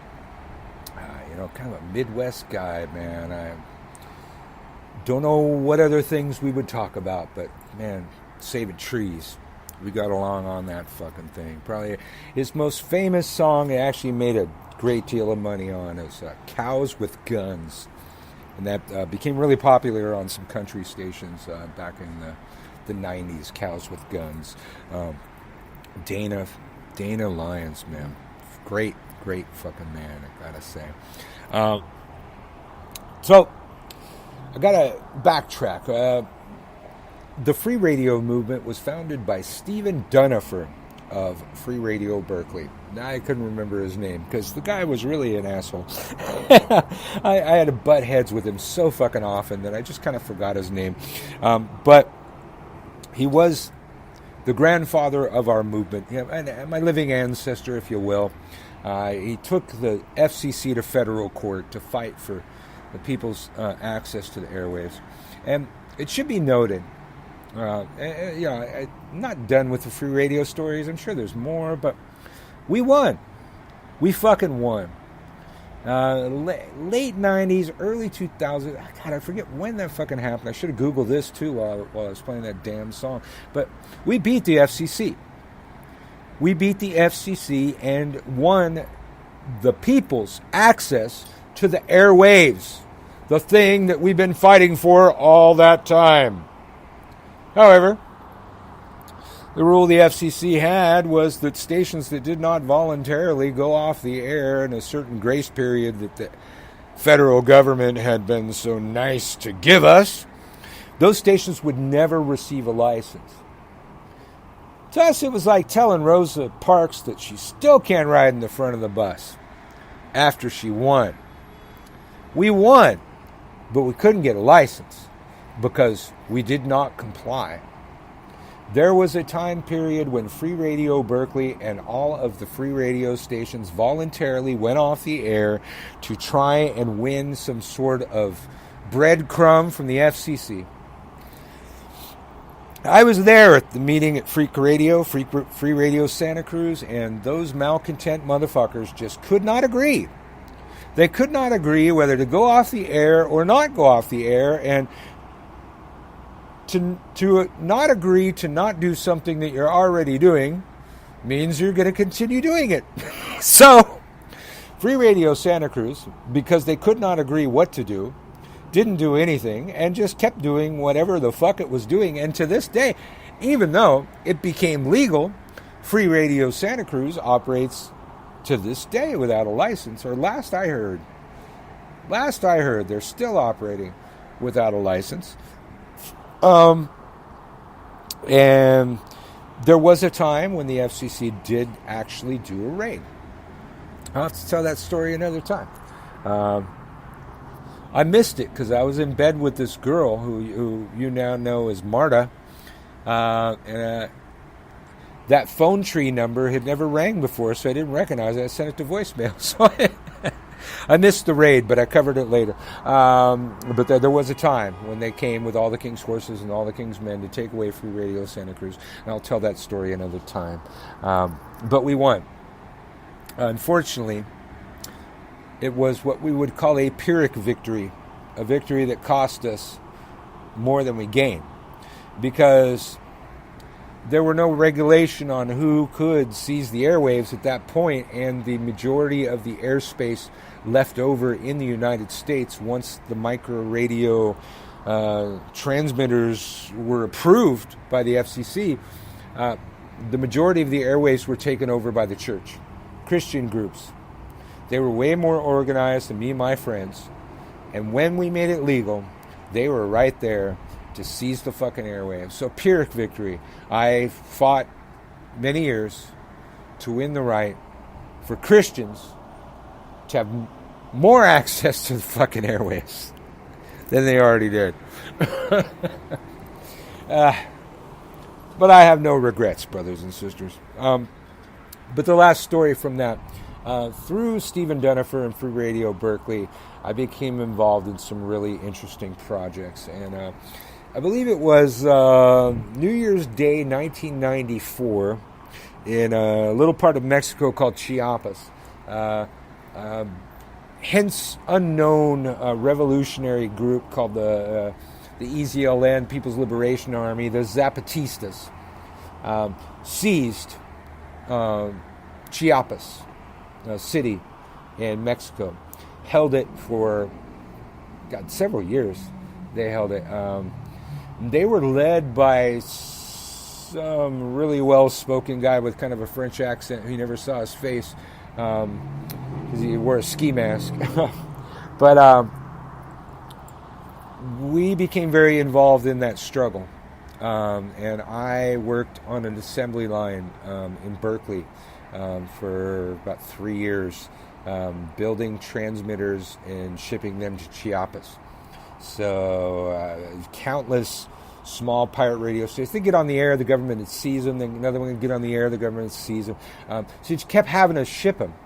You just kept having to make them, kept having to ship them, ship them to Chiapas so that those people down there could have access to their airwaves, could broadcast their message. And I'm very proud to have been involved in that. And the skills that I learned being on an assembly line, assembling transmitters, just invaluable. Just so many uses came up later in my life from those skills. I'm thankful. I'm thankful for every road I've traveled. I'm thankful for every path I've come down. I tried to search out the Mudhoney song, but it's not on iTunes. But I believe it was a Mudhoney song that gave me words that I live by to this day. It's much, much, much better to regret something that you have done than to regret something that you haven't done. And you can see my video on YouTube about that. But regret, man. I have very little regrets because I did the things and I know how the things turned out theoretical regret, thinking I coulda, shoulda, woulda, that's a fucking soul killer. You just shoulda, coulda, woulda when you did. Next time it comes up, do it, and you'll never shoulda, coulda, woulda in your fucking life. My name is Uncle Birch. My name is For Free. My name is Michael Carell, and many other things. You can find me at thesacredgrovestore.com, at gumroad.com/witchschool. That's WITCHSKEWL. You can find me on YouTube at FreakPhil1309. That's FREAKPHIL. And the number's 1309. I'm sorry I didn't plug any of my friends' stuff. And this was not a regularly scheduled broadcast, so our advertisers aren't owed anything. So I'm sorry I didn't get to you on there, but it was impromptu, unplanned, and as usual, it went great. Thanks for joining us, y'all. I'm going to close out with some jamming, some rocking out. Aim high and throw hard. That's a beat.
Alive.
of disorder. Disorder. Disorder. Disorder.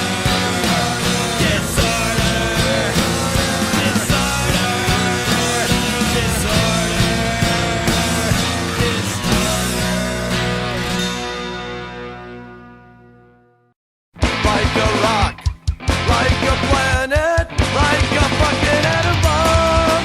I'll remain unperturbed by the joy and the madness that I encounter everywhere I turn. I've seen it all along, in books and magazines, like a twitch before dying, like a pornographic scene.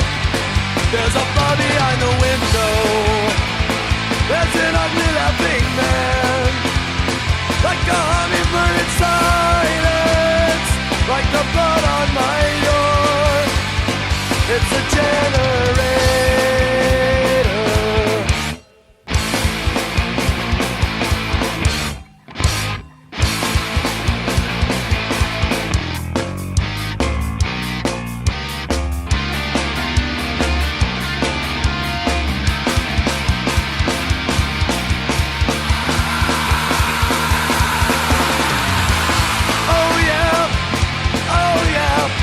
The blood on my door. Wash me clean and I will run until I reach the shore. I've known it all along, like the bone under my skin, like actors in a photograph, like paper in the wind. There's a hammer by the window, there's a knife on the floor, like turbines in darkness, like the blood on my door. It's the generator.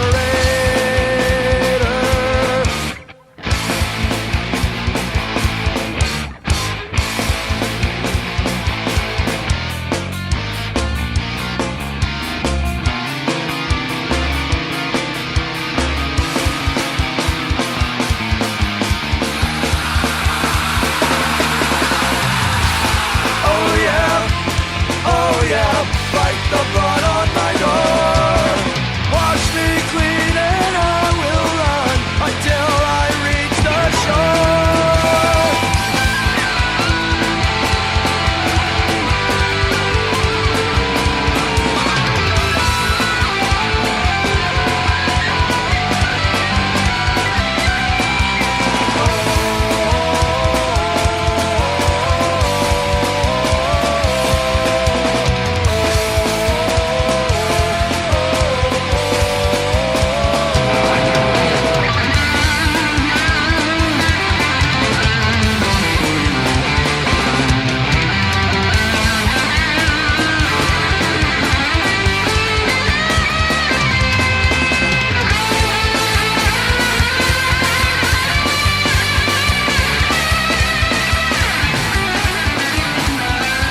of a fool do you think I am?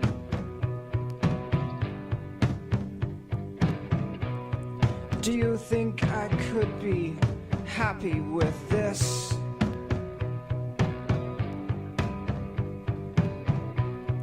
Sometimes changes are hard to confront.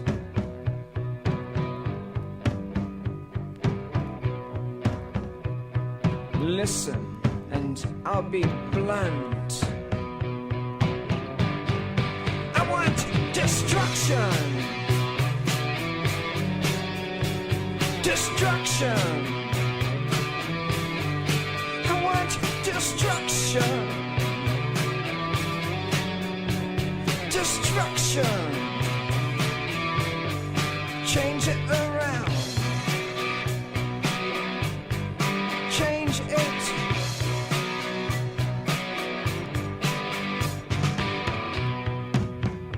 Be careful with what you change.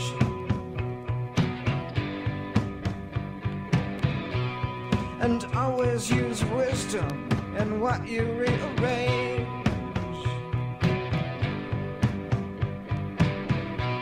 For in this world there is good and there is evil.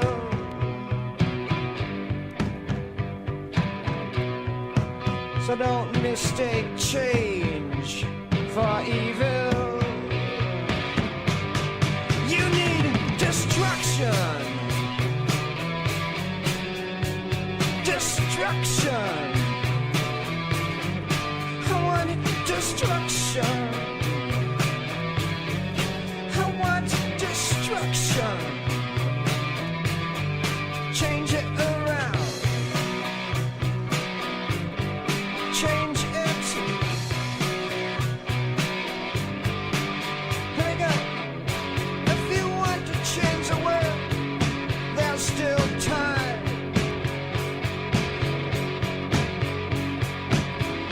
It's a race between the atomic bomb and mankind.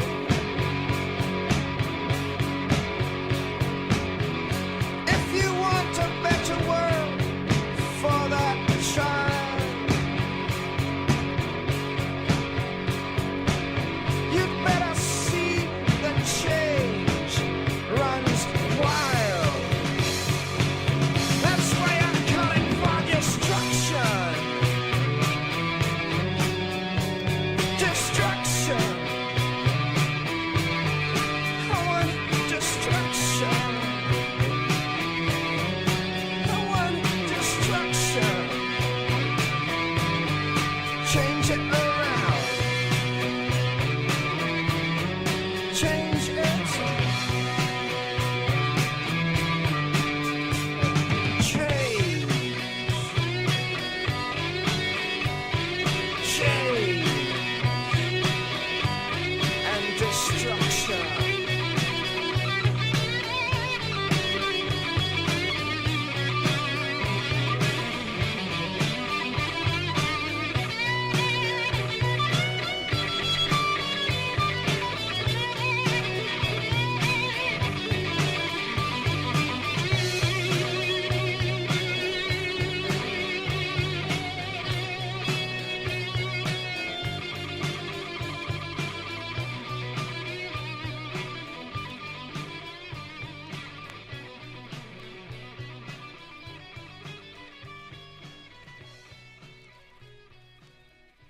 His eyes, they closed, and his last breath spoke.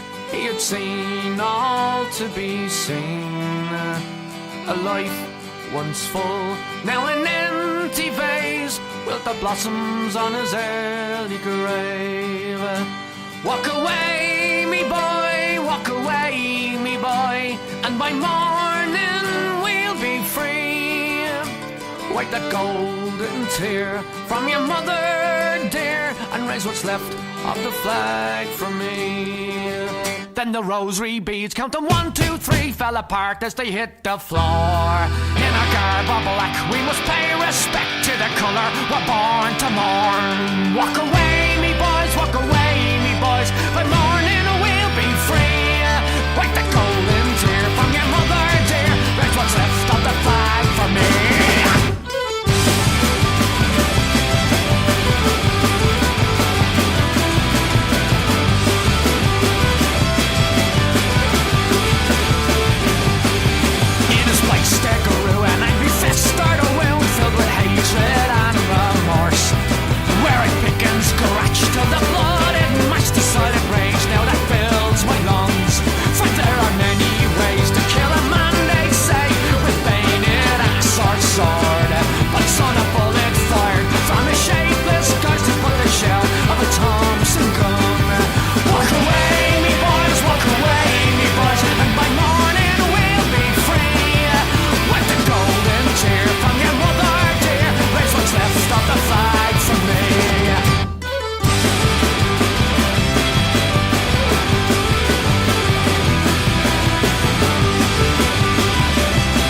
raise what's left of the flag from me.